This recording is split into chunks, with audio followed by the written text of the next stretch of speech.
Good morning, good morning, good morning बेटा, good morning, good morning. I am fine बेटा। Good morning, good morning, good morning, good morning, good morning बेटा सभी को, है ना।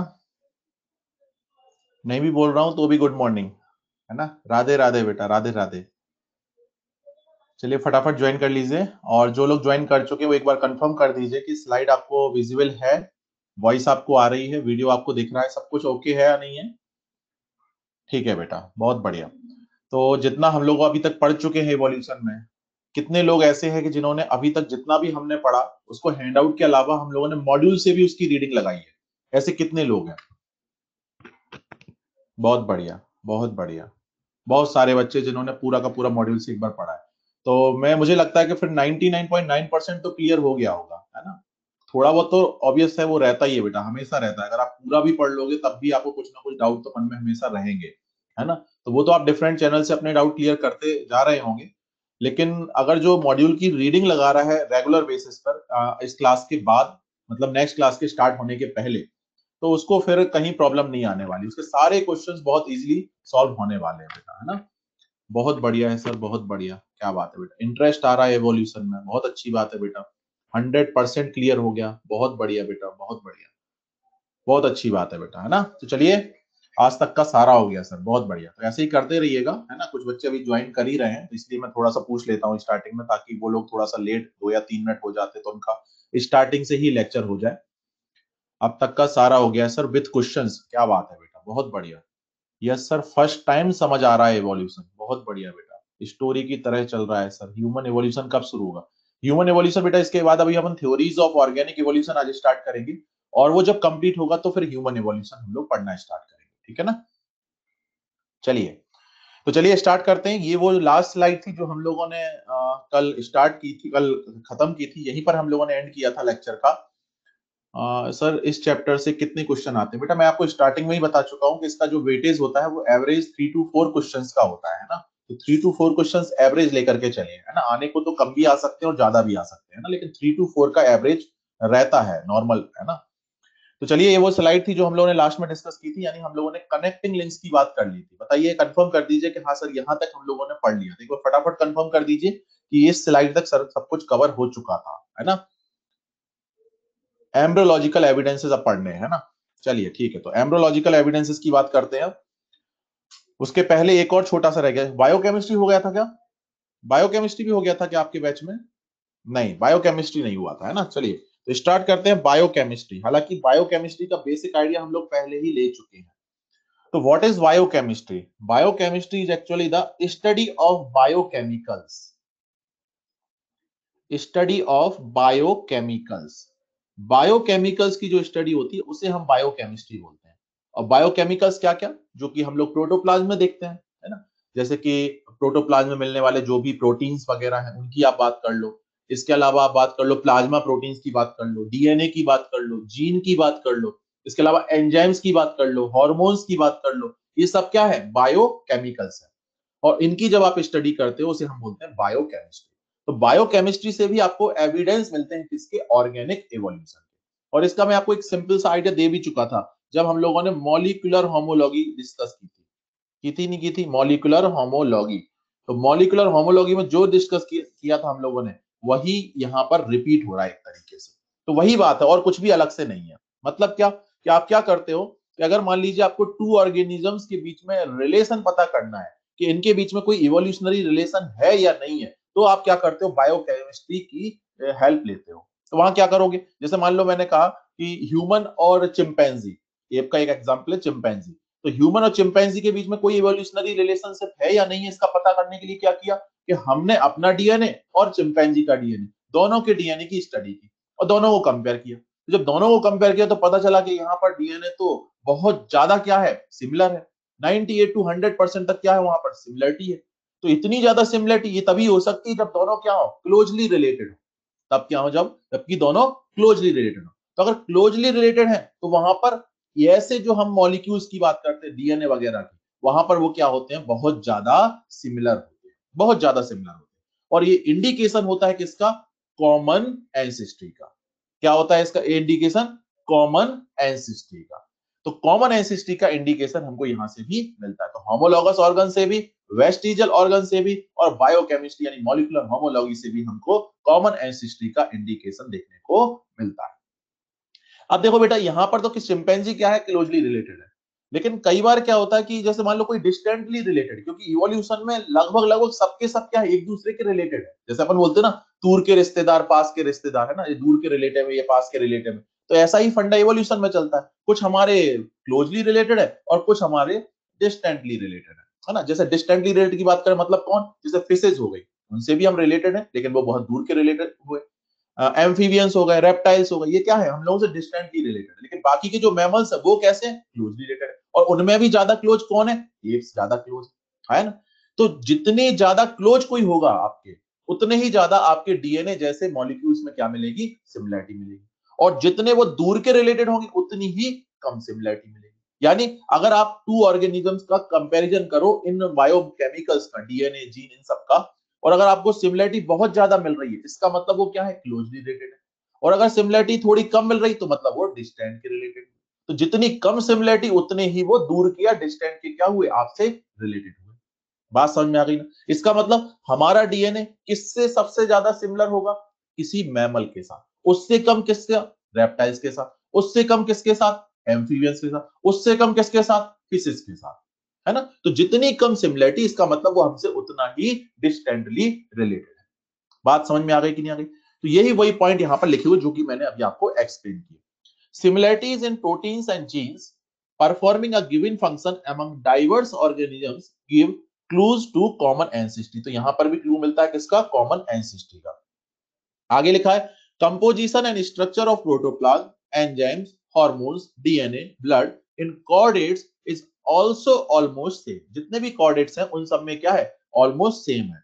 It shows that organisms shared ancestors in recent और distant past. बताइए ना बात, कि जितनी ज्यादा सिमिलरिटी वो उतना ही रीसेंट का क्लोजली रिलेटेड, जितनी ज्यादा सिमिलरिटी कम वो उतना ही डिस्टेंट का रिलेटेड।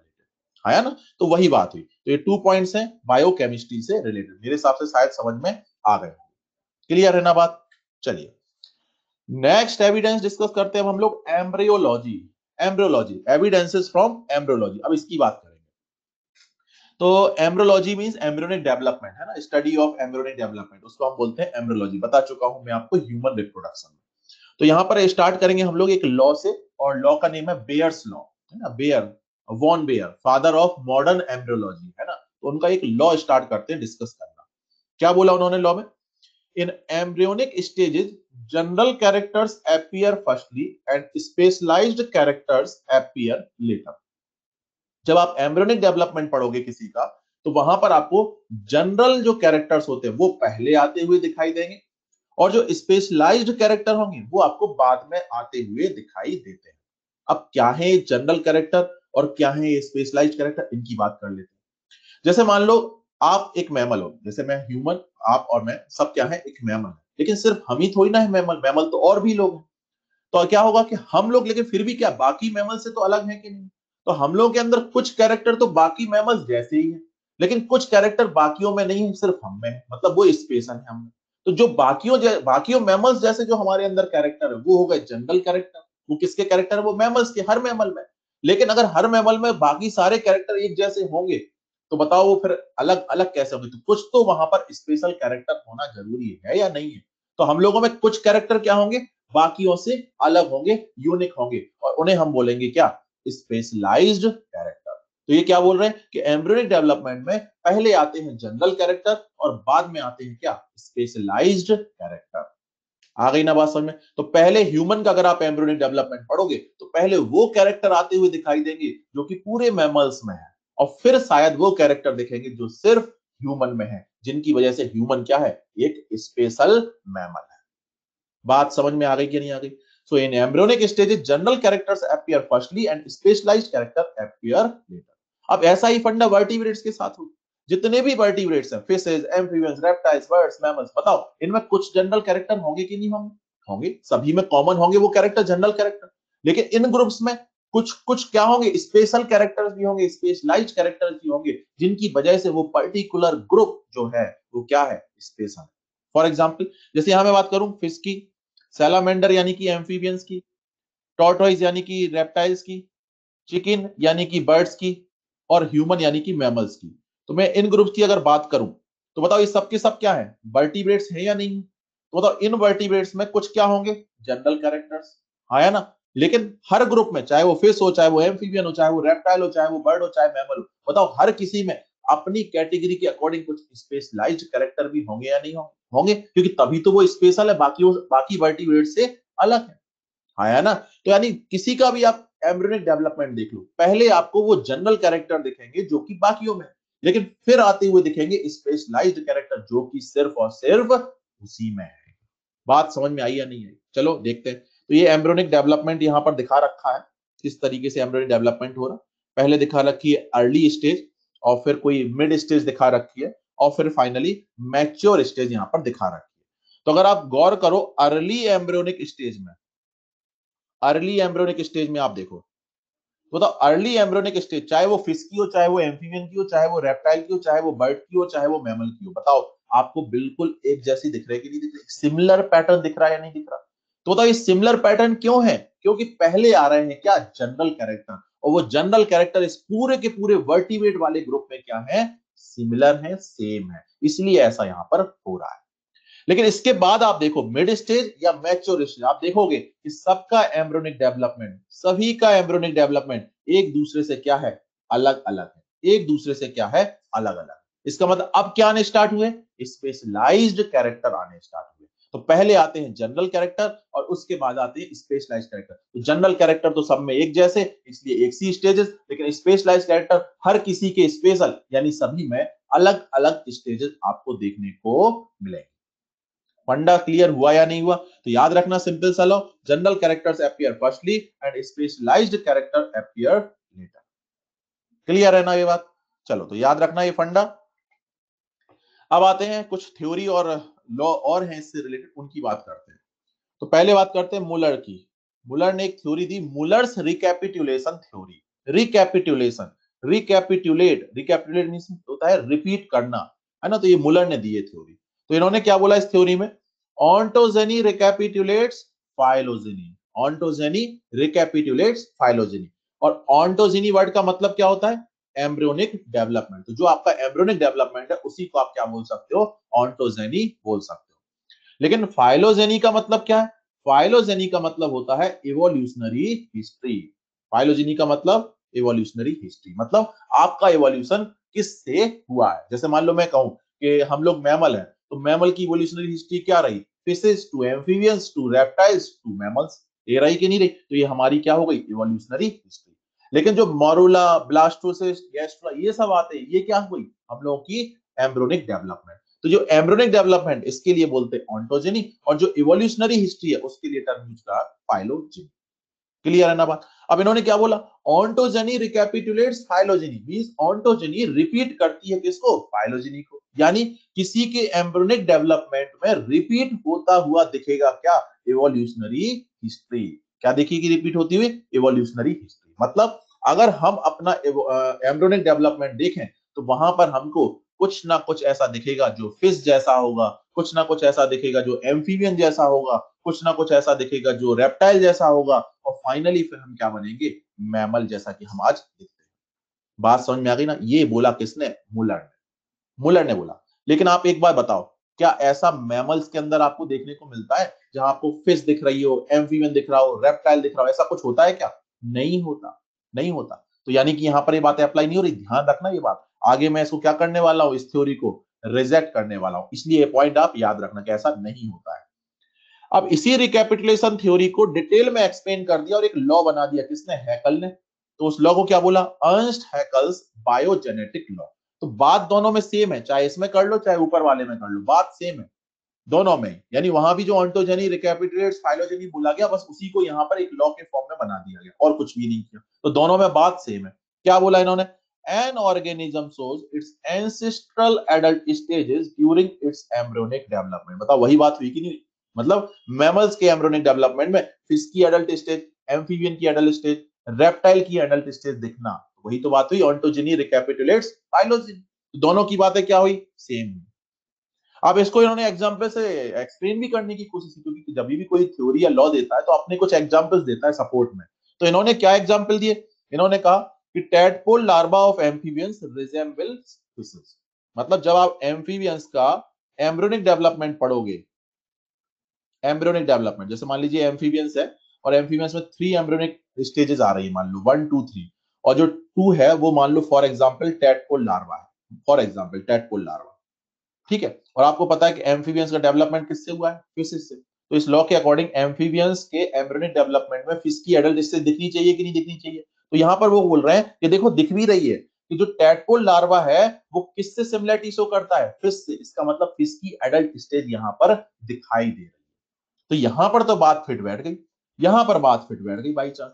लेकिन लॉ का मतलब क्या होता है, जो हर जगह फिट बैठे, सिर्फ एक पॉइंट पर फिट बैठे, ऐसा थोड़ी ना होता है। आया ना? तो यानी कि यहां पर फिट बैठ गया वो बाई चांस हुआ, लेकिन हर जगह ऐसा नहीं होता। इसलिए क्या हो जाएगा आगे जाकर के, इसको हम डिस्प्रूव कर देंगे, इसको हम रिजेक्ट कर देंगे। बात समझ में आएगी नहीं? बताओ मैमल में ऐसा होता है क्या, कोई फिश जैसी स्टेज दिखती है क्या, कोई एम्फीबियन जैसी स्टेज दिखती है क्या, कोई रेप्टाइल जैसी स्टेज दिखती है क्या? नहीं। इवन अपन क्या रेप्टाइल का एम्ब्रियोनिक डेवलपमेंट पढ़ो तो वहां कुछ ऐसा होता है क्या? नहीं होता। सिर्फ इसमें हुआ, वो भी एक्सेप्शनल हो जाता है कई बार, कि यहाँ पर टैडपोल लार्वा ने सिमिलरिटी शो कर दी किसके साथ, इसके साथ। इसका ये मतलब थोड़ी ना कि आप उसको यूनिवर्सल लॉ बना दो। हाँ या ना? इस तरीके से। एक और एग्जांपल दिया इन्होंने कि जब आप 4 चैम्बर्ड हार्ट का इवोल्यूशन पढ़ोगे अगर मैमल्स के अंदर, तो वहां पर 4 चैम्बर्ड हार्ट जो बनता है, तो पहले कैसे बनता है, 2 चैम्बर्ड होता है, फिर 3 चैम्बर्ड होता है, और फिर 4 चैम्बर्ड हार्ट होता है। इसका मतलब 2 चैम्बर्ड हार्ट जब था तो उसने रिप्रेजेंट किया फिशेस को, जब 3 चैम्बर्ड हार्ट हुआ तो उसने रिप्रेजेंट किया एम्फीबियंस को और रेप्टाइल्स को, है ना? और जब 4 चैम्बर्ड हार्ट बना तो उसने रिप्रेजेंट किया बर्ड्स को और खुद को, मैमल्स को। तो यहाँ पर हुआ कि नहीं हुआ, एवोल्यूशनरी हिस्ट्री को इंडिकेशन मिला कि नहीं मिला? तो ऐसे थोड़ी ना होता है प्रूव करना। ये भी एक तरीके से एग्जाम्पल तो ठीक है कि चलो बात तो सही है, लेकिन क्या इससे हम लॉ थोड़ी ना बना देंगे कि केवल एक कैरेक्टर या 2 कैरेक्टर हुए उसके बेसिस पर आपने लॉ बना दिया? हाँ या ना? तो इस तरीके से हम कह सकते हैं कि ये लॉ या जो एग्जाम्पल्स हैं ये सिर्फ इनके फेवर में है, लेकिन यूनिवर्सली हम बात नहीं कर सकते कि जो मुलर ने बोला, जो हैकल ने बोला वो सही है। बात समझ में आई कि नहीं आई? क्लियर है ना बात? चलो तो आगे देखो, फिर डिफरेंस कहां पर आ गया। अब इस डायग्राम से आपको बिल्कुल क्लियर हो जाएगा कि दोनों कहना क्या चाह रहे हैं। पहले बात करते हैं हैकल की। तो हैकल क्या कहना चाह रहे हैं कि जैसे मान लो एक एग स्टेज है, एक एम्ब्रियो स्टेज है और एक एडल्ट स्टेज है। सबसे पहले हम फिश की बात करते हैं। तो फिश में क्या हुआ, एग बना होगा, और एग से क्या बना होगा, एम्ब्रियो, और एम्ब्रियो के बाद फिश। ये तो जो ब्लू कलर की जो लाइन दिख रही है फिश को रिप्रेजेंट कर रही है, ठीक है, फिश के एम्ब्रियोनिक डेवलपमेंट को। अब हमने क्या किया, फ्रॉग का डेवलपमेंट पढ़ते हैं। तो फ्रॉग के डेवलपमेंट में एग से स्टार्टिंग हुई, और एग से सबसे पहले क्या बनी, फिश बनी, और फिश के बाद क्या बना, फ्रॉग बना, फिश के बाद फ्रॉग बना। तो मतलब क्या हुआ, इवोल्यूशनरी हिस्ट्री को यहाँ पर रिपीट करता हुआ दिखा दिया। इसके बाद इन्होंने कहा वर्ड का देखो आप, तो बर्ड में क्या होगा, पहले एग, उसके बाद फिश, और फिश के बाद क्या, फ्रॉग, और फ्रॉग के बाद फिर बर्ड। यानी कि पहले फिश की एडल्ट स्टेज और फिर फ्रॉग की एडल्ट स्टेज, और तब जाकर के बर्ड बनेगी। इनका ये कहना था, लेकिन ऐसा तो होता नहीं है। तो इनके according developmental stages recapitulates adult evolutionary stages, ये बात क्या है, पूरी तरह से गलत है। अब बात करते हैं वॉन वियर की। वॉन वियर क्या कहना चाहते थे, किस तरीके से जनरलाइज कैरेक्टर और स्पेशलाइज कैरेक्टर आते हैं, वो देखो क्या फंडा है। तो फिश की बात, फ्रॉग की बात और बर्ड की बात, वही बात कर रहे हैं। तो क्या कह रहे हैं कि एग से स्टार्टिंग सभी की होगी, सभी की होगी। तो पहले आते हैं कुछ जनरल कैरेक्टर, ये जनरल कैरेक्टर आ गए किसके अंदर, फिश के अंदर। और फिर आगे उसके स्पेशलाइज कैरेक्टर, तो बाकी की ब्लू लाइन हो गई फिश के लिए स्पेशल, जो कि किसी और ने शेयर नहीं की। लेकिन अगर हम फ्रॉग की बात करें, तो बताओ फ्रॉग भी तो एग से बना, और कब तक उसने वो बात शेयर की, उसके जब जनरल कैरेक्टर आ रहा है तो उसने भी तो शेयर किया कि नहीं किया? तो यहां तक शेयर किया, लेकिन उसके बाद बताओ यहां पर ये तो स्पेशल कैरेक्टर आ रहा है कि नहीं आ रहा है? मतलब कुछ पार्ट शेयर किया, उसके बाद उसका स्पेशल। उसके बाद बर्ड की बात करें, तो बर्ड की बात करो आप, तो बताओ कुछ कैरेक्टर यहां पर क्या है,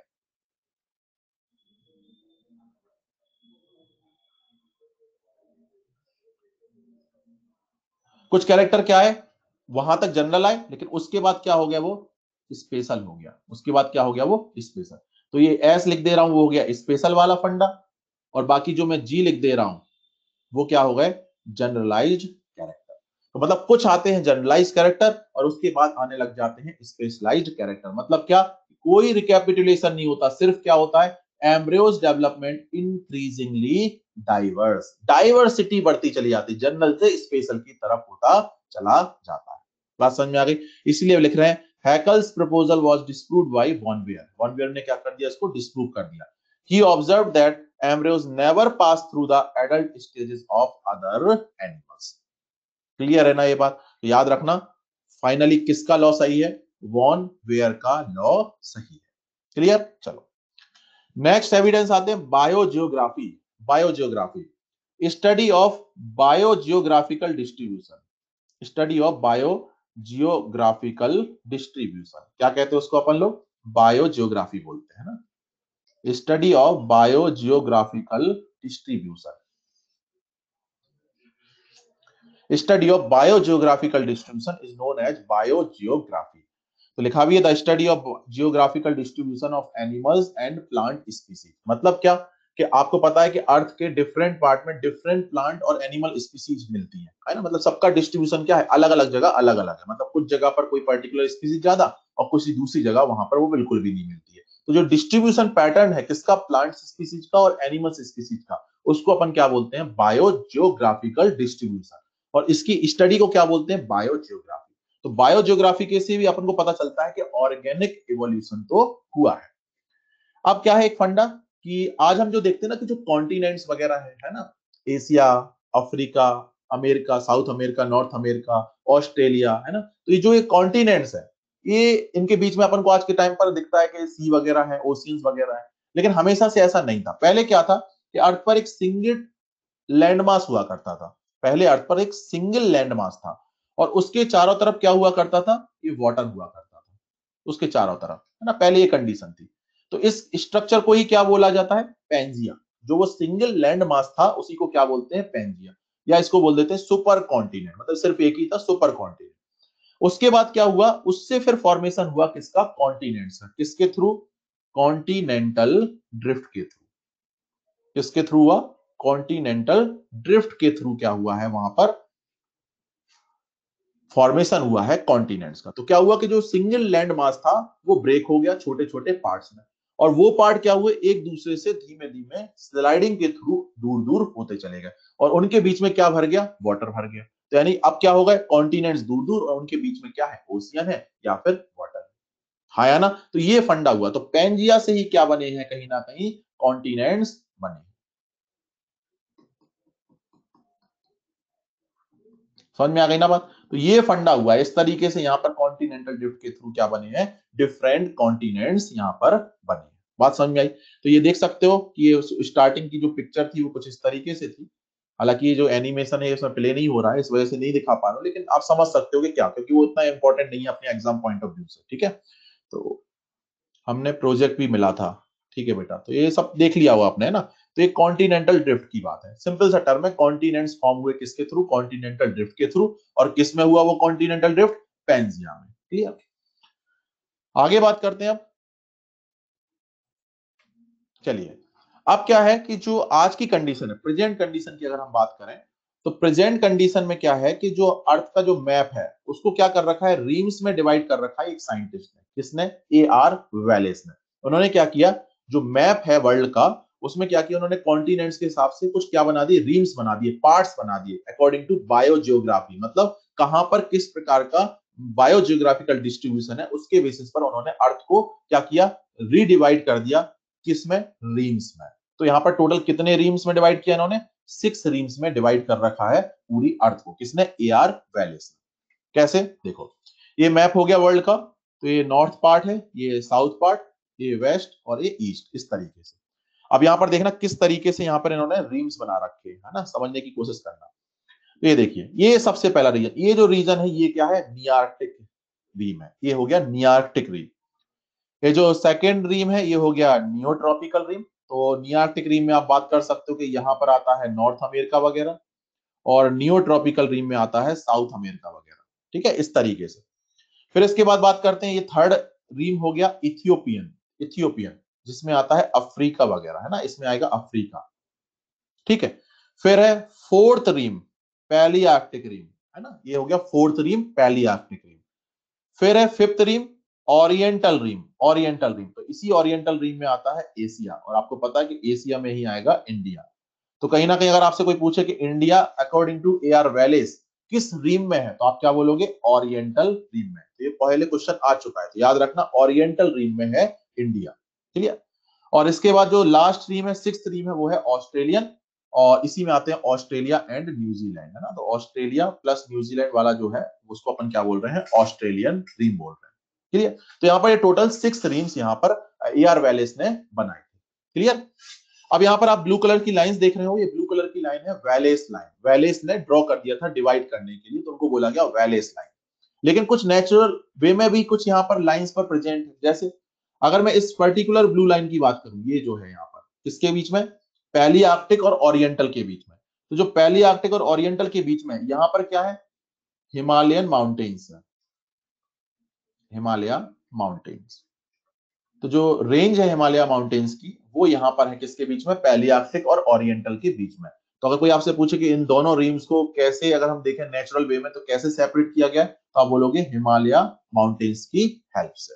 क्लियर है। इसके अलावा अगर यहाँ बात करें तो यहाँ पर सहारा रेगिस्तान है ना, है ना, सहारा डेजर्ट जो है वो यहाँ पर है ना। तो इस तरीके से तो ज्यादा नहीं आइडिया लगाना आपको, सिर्फ जो मैंने पॉइंट लिख दिया ना स्टार लगा करके, ये पॉइंट आपको कम से कम याद रखना है कि ओरिएंटल वाला फंडा किसी में एशिया इंडिया है, और हिमालयन माउंटेन से ही क्या किया गया है, इन दोनों को सेपरेट किया गया। किस किसको, पैली आर्कटिक और ओरिएंटल।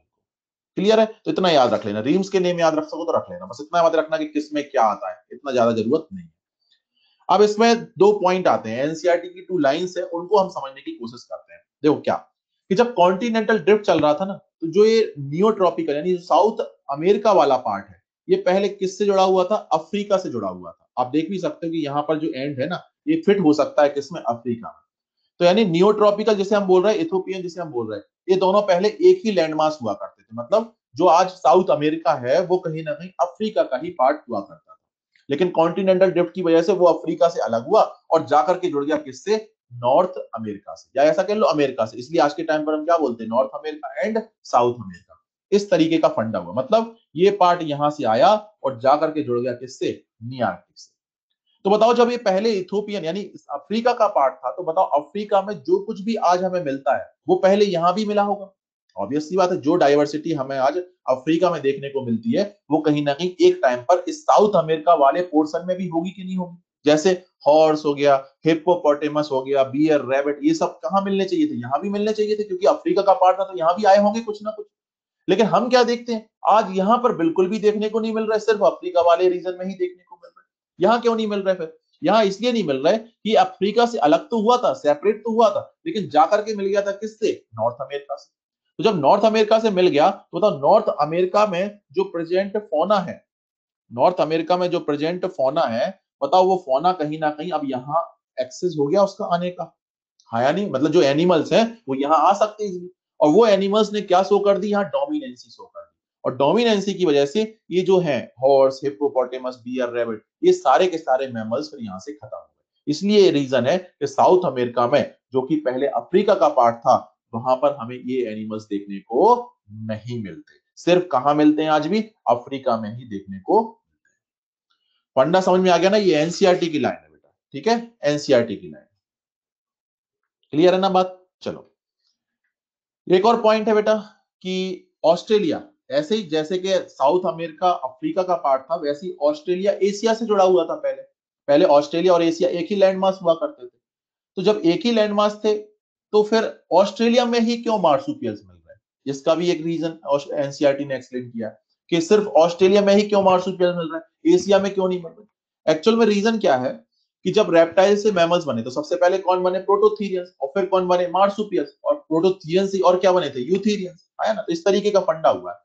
तो क्या हुआ कि जब मार्सुपियल्स बने ही थे, उसी समय पर क्या हो गए थे, दोनों के दोनों पार्ट सेपरेट हो गए थे। तो एक बन गया था एशिया और एक बन गया था ऑस्ट्रेलिया। तो अब क्या हुआ कि दोनों जगह बनने ही थे, तो कम कहां बन पाए थे, एशिया वाले पार्ट में, और ज्यादा कहां बन चुके थे जब तक, ऑस्ट्रेलिया वाले पार्ट में। तो नंबर कहां कम है, एशिया वाले पार्ट में। और उसी टाइम एशिया में क्या हुआ कि यूथीरियंस वगैरह भी क्या हो गए, इवॉल्व हो गए। तो बताओ यूथीरियंस इनसे ज्यादा एडवांस्ड है, तो कहीं ना कहीं ये मेटाथीरियंस या मार्सुपियल्स जो है वो कंपटीशन को फेस नहीं कर पाए, क्योंकि उनको कंपटीशन किससे मिल गया, यूथीरियन से मिल गया, और वो कहीं ना कहीं कार्निवोरस नेचर के भी थे, तो कहीं ना कहीं ज्यादा इन पर डोमिनेंट हो गए। तो बताओ धीमे धीमे क्या हुआ कि एशिया से जो मार्सुपियल्स थे वो क्या हो गए, धीमे धीमे खत्म हो गए, एक्सटेंड हो गए, क्योंकि नंबर कम था और उनको कंपटीशन फेस करना पड़ा किनसे, यूथीरियन से। लेकिन अगर हम ऑस्ट्रेलिया की बात करें तो वहां पहले ही नंबर ज्यादा था। दूसरी बात, यूथीरियंस वहां पर बहुत बाद में इवॉल्व हुए। और अगर इवॉल्व भी नहीं हुए तो ऐसा भी कहते कि ह्यूमन लेकर के गए थे यूथीरियंस, वहां इवॉल्व हुए नहीं पहले, और अगर हुए भी थे तो बहुत बाद में हुए, तब तक मार्सुपियल्स का नंबर बहुत बहुत बहुत ज्यादा हो गया। तो अगर बाद में यूथीरियंस आए भी इनको कंपटीशन देने के लिए, तब तक ये क्या हो चुके थे, अपना नंबर इतना बढ़ा चुके थे कि इनके एक्सटेंट होने की कोई चांस नहीं रह गए। तो बताओ वहां पर वो मार्सुपियल्स बने रह गए और एशिया में वो खत्म हो गए। इसलिए आज के टाइम पर हमें सिर्फ ऑस्ट्रेलिया में ही मार्सुपियल्स मिलते हैं, एशिया में हमें मार्सुपियल्स नहीं मिलते। बताइए बात समझ में आ गई कि मार्सुपियल्स का मतलब पाउस्ड मैमल्स, पाउस्ड मैमल्स को ही बोल रहे हैं अपन लोग मार्सुपियल्स, ठीक है। ये सब एनिमल डाइवर्सिटी में पढ़ते हैं बेटा, मार्सुपियल्स क्या है, पाउस्ड मैमल्स क्या है, ये सारी बात है, ठीक है ना। तो बात समझ में आ गई कि नहीं आ गई, क्या रीजन रही एनसीईआरटी के, टू लाइन समझ में आ गई, दोनों लाइन एनसीईआरटी की है। उसको समझने के लिए अपन ने रीम्स वाला ये फंडा पढ़ा था। क्लियर है ना बात, चलो तो याद रखना ये सारे पॉइंट। तो इस तरीके से ये चैप्टर का जो सेकंड चैप्टर था बेटा इसका एंड होता है। इसका मैं हैंडआउट पहले शेयर कर दूं और उसके बाद मैं आपको थर्ड चैप्टर एक्सप्लेन करना स्टार्ट करूंगा, ठीक है। तो 2 मिनट्स बने रहिए, मैं हैंडआउट शेयर कर रहा हूं।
ये लीजिए बेटा, अभी तक हम लोगों ने इस लेक्चर में जो कुछ भी पढ़ा उसका मैंने हैंडआउट आपसे साथ शेयर कर दिया है। कोड है L5A, लेक्चर 5A पार्ट, ठीक है।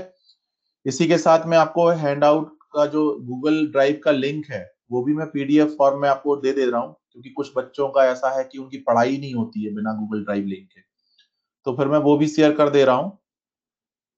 ये लीजिए, मैंने गूगल ड्राइव लिंक भी शेयर कर दिया पीडीएफ फॉर्मेट में।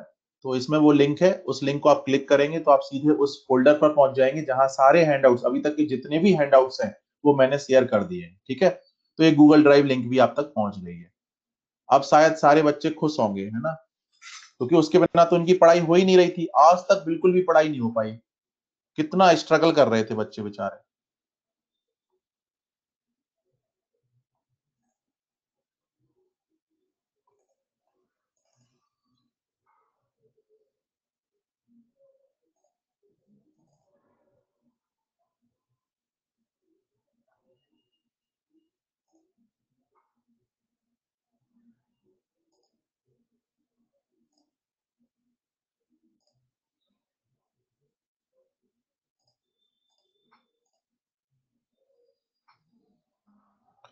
चलिए लीजिए, तो अब कलेक्शन बनाइए आप लोग हैंडआउट्स का और बढ़िया इनको रखिएगा अच्छे से संभाल करके, है ना, क्योंकि काम आएंगे आगे फ्यूचर में ये सब, क्योंकि बिना हैंडआउट के तो पढ़ाई होती ही नहीं थी, है ना। गूगल ड्राइव से ही लिंक मिलती है जब तभी पढ़ाई हो पाती है ना। तो चलिए, मैंने कहा कि मुझ पर ब्लेम ना करे कोई, तो मैंने कहा चलो फाइनली दे देते हैं, है ना। तो ये लीजिए बेटा, आपको हैंडआउट भी लिंक मिल गई उसकी, तो अच्छे से आप डाउनलोड कर लीजिएगा, ठीक है। चलिए, तो आगे करते हैं बात आगे।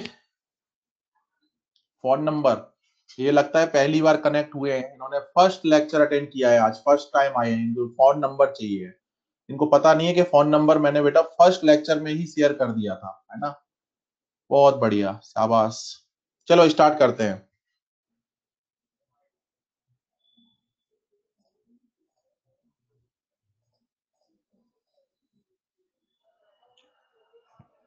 चलिए स्टार्ट करते हैं। Theory of organic evolution, third chapter है।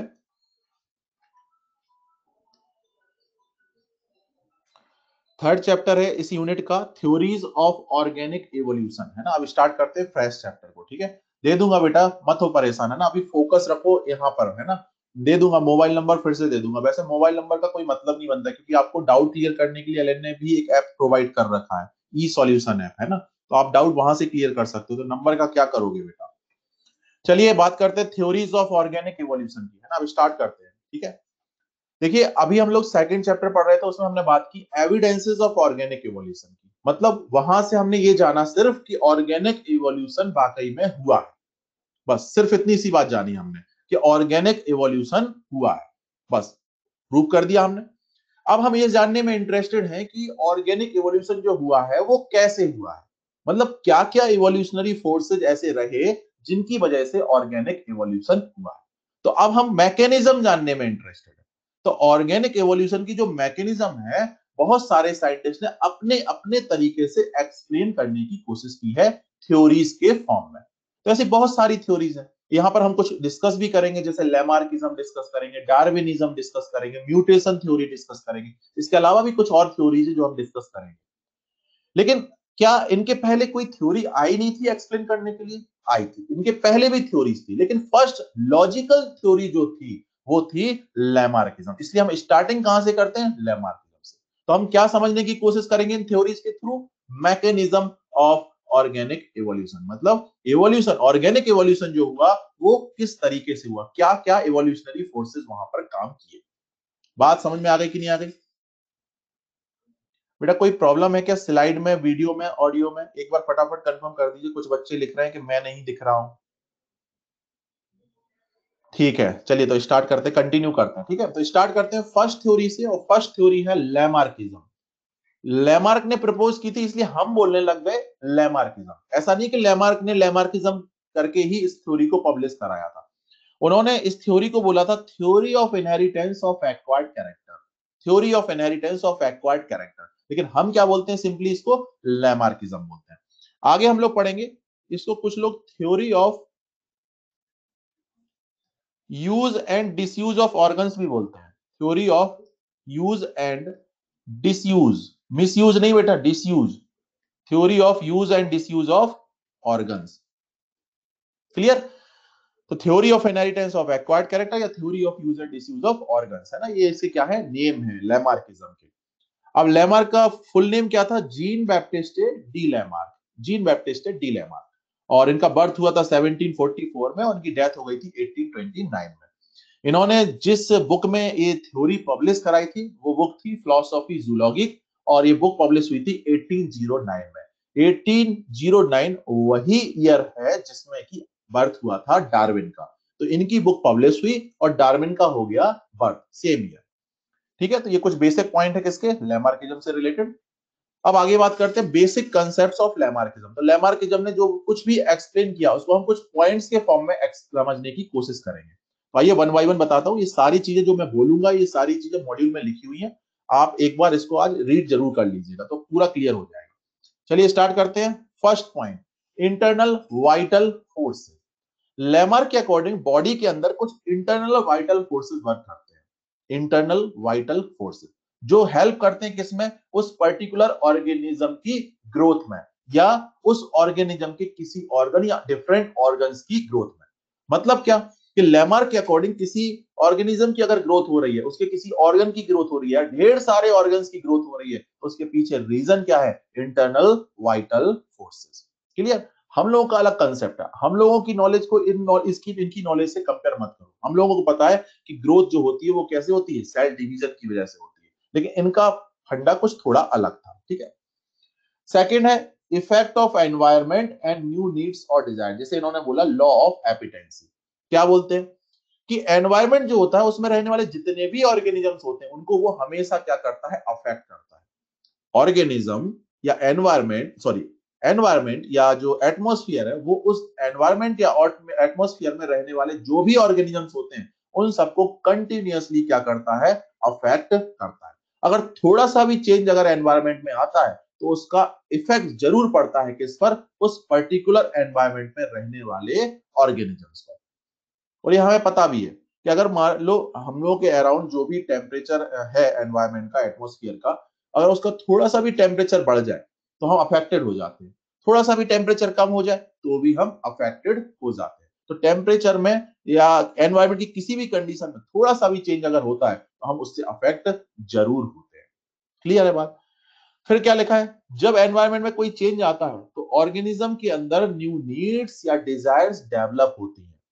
तो due to change in environment new needs और डिजायर्स डेवलप होती हैं किसमें, ऑर्गेनिज्म में। और इसी को इन्होंने क्या बोला, लॉ ऑफ एपिटेंसी बोला। क्लियर। अब आगे क्या कह रहे हैं, use and disuse of organs means क्या, कि जो ये न्यू नीड्स या डिजायर्स डेवलप होती हैं उनको फुलफिल करने के लिए, उनको फुलफिल करने के लिए ऑर्गेनिज्म क्या करता है, पर्टिकुलर ऑर्गन या ढेर सारे ऑर्गन्स का कंटिन्यूअस यूज या कंटिन्यूअस डिसयूज। क्यों करता है organism use and disuse, in new needs या डिजायर्स को फुलफिल करने के लिए, ताकि वो फुलफिल हो सके उसकी नीड्स या फुलफिल हो सके उनकी डिजायर्स। और वो क्या करेगा, कंटिन्यूअस यूज या कंटिन्यूअस डिसयूज। अगर वहां पर कंटिन्यूअस यूज होगा तो वो जो ऑर्गन या ऑर्गन्स हैं वो क्या हो जाते हैं, वेल डेवलप्ड हो जाते हैं, मतलब उनका अच्छा खासा क्या हो जाता है, डेवलपमेंट हो जाता है, वेल डेवलप्ड हो जाते हैं। लेकिन अगर कंटिन्यूअस डिसयूज किया जाएगा तो वो ऑर्गन क्या हो जाएगा, धीमे धीमे रिड्यूस्ड होता चला जाएगा। और रिड्यूस होकर के क्या बन जाएगा, रिड्यूस होकर के बन जाएगा वेस्टिजियल स्ट्रक्चर। बात समझ में आ गई कि नहीं आ गई, तो याद रखना, वेल डेवलप्ड हो जाएगा कंटिन्यूअस यूज की वजह से, और रिड्यूस या वेस्टिजियल हो जाएगा कंटिन्यूअस डिसयूज की वजह से। एपिटेंसी का मतलब होता है बेटा डिजायर, है ना, नीड या डिजायर, एपिटेंसी का मतलब। ठीक है, चलिए अब क्या होगा कि अगर मान लीजिए उसने कंटिन्यूअस यूज किया तो ऑर्गन या ऑर्गन्स क्या हो जाएंगे, वेल डेवलप्ड। और अगर कंटिन्यूअस डिसयूज किया तो ऑर्गन या ऑर्गन्स क्या हो जाएंगे, रिड्यूस। बताओ ये वेल डेवलप्ड होना या रिड्यूस होना, ये न्यू कैरेक्टर हुआ उस ऑर्गेनिज्म के लिए कि नहीं हुआ। और जब ये न्यू कैरेक्टर हुआ तो इसको अपन क्या बोल सकते हैं, एक्वायर्ड कैरेक्टर्स भी बोल सकते हैं। क्यों बोल सकते हैं एक्वायर्ड कैरेक्टर, क्योंकि ये एक्वायर किया। अगर एनवायरमेंट में चेंज नहीं आता तो क्या ये कैरेक्टर उस ऑर्गेनिज्म के अंदर डेवलप होता, नहीं होता। तो ये एक्वायर किया ड्यू टू एनवायरमेंटल चेंज। और अकॉर्डिंग टू लेमार्क ये जितने भी एक्वायर्ड कैरेक्टर होते हैं उनकी क्या हो जाती है, इनहेरिटेंस हो जाती है। क्या हो जाती है उनकी इनहेरिटेंस, मतलब वो one generation to another generation क्या हो जाते हैं, ट्रांसफर हो जाते हैं। बस यही वो पॉइंट था जहां पर लेमार्क को बहुत सारा सहना पड़ा, क्या, क्रिटिसिज्म, बहुत सारा क्रिटिसिज्म, कि ऐसे कैसे कोई भी एक्वायर्ड कैरेक्टर है और उसका क्या हो जाएगा, इनहेरिटेंस हो जाएगा क्या, ऐसा हर जगह नहीं होता। तो आगे हम जब क्रिटिसिज्म पढ़ेंगे ना तब इस पॉइंट पर वापस से आएंगे। तो अभी तो फिलहाल याद रखो, लेमार्क के अकॉर्डिंग सारे के सारे एक्वायर्ड कैरेक्टर की क्या हो जाती है, इनहेरिटेंस हो जाती है। हाँ बेटा पता है, आपको पता है कि नॉट पॉसिबल, लेकिन हम क्या बात कर रहे हैं, हम तो लैमार्क की बात कर रहे हैं ना, इसलिए। ठीक है, आपकी नॉलेज इस टाइम पर जो है वो लैमार्क से कहीं ज्यादा है। ठीक है, तो उस चीज को कंपेयर मत करो, है ना। यहाँ पर तो अपन ने लैमार्क के अकॉर्डिंग पढ़ा कि लैमार्क ऐसा बोलते थे कि एक्वायर्ड कैरेक्टर की क्या हो जाती है, इनहेरिटेंस हो जाती है। और फाइनली क्या होता है, ऐसे जो एक्वायर्ड कैरेक्टर्स होते हैं वो जनरेशन आफ्टर जनरेशन एक्यूमुलेट होते चले जाते हैं। मतलब जो फर्स्ट जनरेशन का सेकंड जनरेशन में गया तो सेकंड जनरेशन भी क्या करेगा, कुछ ना कुछ एक्वायर्ड कैरेक्टर डेवलप करेगा, वो उसी में ऐड हो जाएगा। फिर ये चला जाएगा थर्ड जनरेशन में, तो जो थर्ड जनरेशन के इंडिविजुअल्स होंगे वो भी कुछ एक्वायर्ड कैरेक्टर्स डेवलप करेंगे, वो भी उसी में ऐड ऑन होते जाएंगे।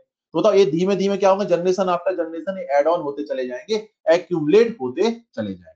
और बताओ एक्यूमुलेट होते होते होते होते फाइनली एक जनरेशन ऐसी आएगी जो फर्स्ट जनरेशन से बिल्कुल डिफरेंट नजर आएगी, क्योंकि एक्वायर्ड कैरेक्टर एड ऑन होते जा रहा है कि नहीं होते जा रहा है। तो जब फाइनल जो जनरेशन आई वो अगर फर्स्ट जनरेशन के कंपेयर में डिफरेंट हो गई तो उसी को इन्होंने क्या बोल दिया कि ओरिजिन हो गया किसका, न्यू स्पीसीज का, मतलब एवोल्यूशन हो गया। तो इन्होंने एवोल्यूशन को कुछ इस तरीके से एक्सप्लेन किया कि ऐसे होता है एवोल्यूशन या ऐसे होता है ओरिजिन न्यू स्पीसीज का। बात समझ में आ गई कि नहीं आ गई, फंडा क्लियर हुआ। तो क्या क्या मेन पॉइंट रहे, इंटरनल वाइटल फोर्सेस, सेकंड रहा effect of environment and new needs और डिजायर्स, थर्ड रहा use and disuse of organs, और फोर्थ रहा इनहेरिटेंस ऑफ एक्वायर्ड कैरेक्टर्स। ये सारे के सारे पॉइंट जो कुछ भी मैंने आपको अभी एक्सप्लेन किया ये मॉड्यूल में लिखा हुआ है। क्लियर, तो एक बार आप इसकी रीडिंग जरूर लगाना तो आपको बिल्कुल और क्लियर हो जाएगा अच्छे से। ठीक है, चलिए अब कुछ एग्जाम्पल्स की हेल्प से हम समझने की कोशिश करेंगे। और इसमें जो सबसे इंपॉर्टेंट एग्जाम्पल है, जो सबसे अच्छा एग्जाम्पल है इन सब चीजों को समझने के लिए, वो है जिराफ का एग्जाम्पल। आपको पता है कि जिराफ में आज के टाइम पर long neck and long forelimbs देखने को मिलती है, लेकिन क्या हमेशा से ऐसे ही जिराफ हुआ करते थे, नहीं। जिराफ जब बहुत पहले हुआ करते थे ना तो उनकी नेक और जो उनके फोरलिम्स है वो शॉर्ट हुआ करते थे, आज की तरह इतने लॉन्ग नहीं हुआ करते थे। मतलब आज की तरह इनकी हाइट नहीं हुआ करती, क्योंकि ये लॉन्ग नेक और लॉन्ग फोरलिम्स की वजह से ही तो हाइट इतनी है। तो आज के टाइम के जिराफ ऐसे हैं जिनकी हाइट बहुत ज्यादा, लेकिन पहले के जिराफ ऐसे थे जिनकी हाइट बहुत कम हुआ करती थी। अब जो जिराफ हैं वो हर्बीवोरस होते हैं, मतलब वो क्या खाया करते हैं, ग्रास खाया करते हैं और लीव्स खाया करते हैं। ठीक है, ये खाया करते हैं। तो पहले भी यही था फंडा। तो क्या हो रहा था कि जब उनकी हाइट कम थी तो उनके पास टू ही ऑप्शंस थे, एक तो था ग्रास क्योंकि इजीली एक्सेसिबल थी, और दूसरा था कि जो लोअर ब्रांचेस हैं किसी ट्री पर, उन पर लगी हुई जो लीव्स हैं वो, हाई ब्रांचेस जो अपर ब्रांचेस हैं या जो हाइट पर लगी हुई ब्रांचेस हैं, लीव्स है, उनको वो नहीं खा पाते थे क्योंकि उनकी हाइट उतनी ज्यादा थी ही नहीं।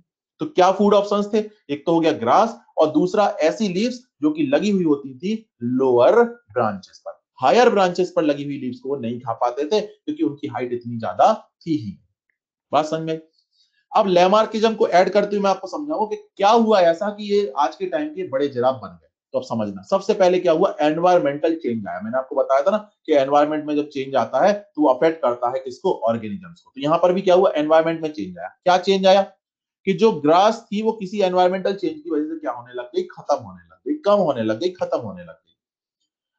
ठीक है, कोई बात नहीं, ग्रास खत्म हो गई तो वो क्या खाने लग गए, जो लोअर ब्रांचेस पर लगी हुई लीव्स थी वो खाने लग गए। तो उनका काम तो चलता रहा बहुत लंबे टाइम तक। लेकिन फिर क्या हुआ, धीमे धीमे ये कम पड़ने लग गए, जो लोअर ब्रांचेस पर लगी हुई लीव्स थी वो कम पड़ने लग गई। ऑब्वियस सी बात है, जब उसी को खाओगे तो वो कम पड़ने लग गई, मतलब धीमे धीमे हमें किसी और ऑप्शन पर शिफ्ट होना पड़ेगा, वरना इनकी डेथ हो जाएगी। तो इन्होंने क्या किया कि अब जब ये दोनों के दोनों फूड ऑप्शन खत्म हो गए तो बताओ इनके लिए एक न्यू नीड डेवलप हुई। क्या न्यू नीड डेवलप हुई कि अब किसी भी तरीके से जो हाइट पर लगी हुई ब्रांचेस पर लीव्स हैं उनको खाया जाए, वरना क्या हो जाएंगी, मर जाएंगी, क्योंकि कोई और ऑप्शन है ही नहीं। तो न्यू नीड डेवलप हुई कि नहीं हुई? तो अपर ब्रांचेस पर लगी हुई जो लीव्स थी, अब वहां तक अगर उनको खाना है तो वहां तक पहुंचना भी हुआ कहीं ना कहीं। अगर वहां तक नहीं पहुंचोगे तो फिर खाओगे कैसे? तो न्यू नीड्स को फुलफिल करने के लिए इनको क्या करना पड़ा, कंटिन्यूअस यूज करना पड़ा अपने कुछ ऑर्गन्स का। और वो ऑर्गन्स क्या क्या, एक तो नेक और एक क्या, फुल। इन्होंने इसका यूज किया, कंटिन्यूअस यूज किया, मतलब इनको स्ट्रेच करने लग गए वो। और जब इनको स्ट्रेच करते थे तो वो हाइट पर पहुंच जाते थे, उन अपर ब्रांचेस पर लगी हुई जो लीव्स थी उन तक पहुंच जाते थे और उनको खा करके अपने आप को डेथ से बचा लेते थे। तो बताओ क्या हुआ, कंटिन्यूअस यूज हुआ, किसके फॉर्म में, stretching, continuous stretching of neck and full. अब लेमार क्या बोलते हैं कि अगर किसी पर्टिकुलर ऑर्गन का या ऑर्गन का कंटिन्यूअस यूज किया जाए तो बताओ वहां क्या हो जाते हैं, वो वेल डेवलप हो जाते हैं। तो बताओ ये जो कैरेक्टर हुआ ये एक्वायर्ड कैरेक्टर होगा कि नहीं होगा, क्योंकि यहाँ पर अब हाइट कंपैरेटिवली थोड़ी सी ज्यादा हो जाएगी उसी जनरेशन में। हाँ या ना?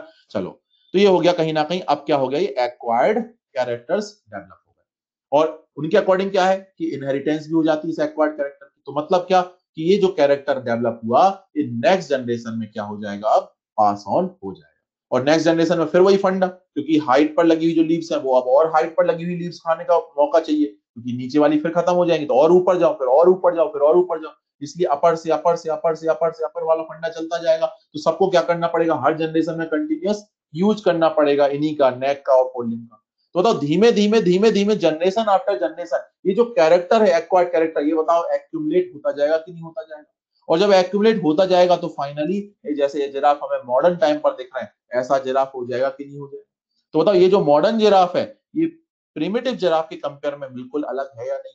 तो इसलिए क्या बोल दिया इसको, न्यू स्पीसीज बोल दिया। क्या बोल दिया इसको, न्यू स्पीसीज बोल दिया। किसके अकॉर्डिंग, लैमार्क के अकॉर्डिंग। अब देखो आज के टाइम पर मत सोचना कि हम स्पीसीज किसको बोलते हैं, लैमार्क की बात समझो आप सर। लैमार्क ने इसी को क्या बोल दिया, न्यू स्पीसीज बोल दिया। तो बात समझ में आ गई कि नहीं आ गई? तो long neck and four limbs of giraffe समझ में आ गया, अकॉर्डिंग टू लैमार्किज्म किस तरीके से एक्सप्लेन की जाएगी। क्लियर है? चलो, सेकेंड एग्जाम्पल है waived toes in aquatic birds. Aquatic birds, तो एक्वेटिक बर्ड्स के अंदर इस तरीके के वेव्ड टोज देखने को मिलते हैं। अब बर्ड है तो ऑब्वियस सी बात है पहले कहां होगी, एयर में होगी, फ्लाई किया करती होगी। लेकिन एक्वेटिक एनवायरनमेंट में आ गई तो अब उसको स्विमिंग करना मजबूरी है, क्योंकि अगर वहां सर्वाइव करना है तो स्विम करना ही होगा कहीं ना कहीं। तो बताओ एनवायरनमेंट में चेंज हुआ, एयर से वाटर में आया, तो बताओ न्यू नीड डेवलप हुई कि नहीं? क्या डेवलप हुई कि अब क्या करना पड़ेगा, स्विम करना पड़ेगा।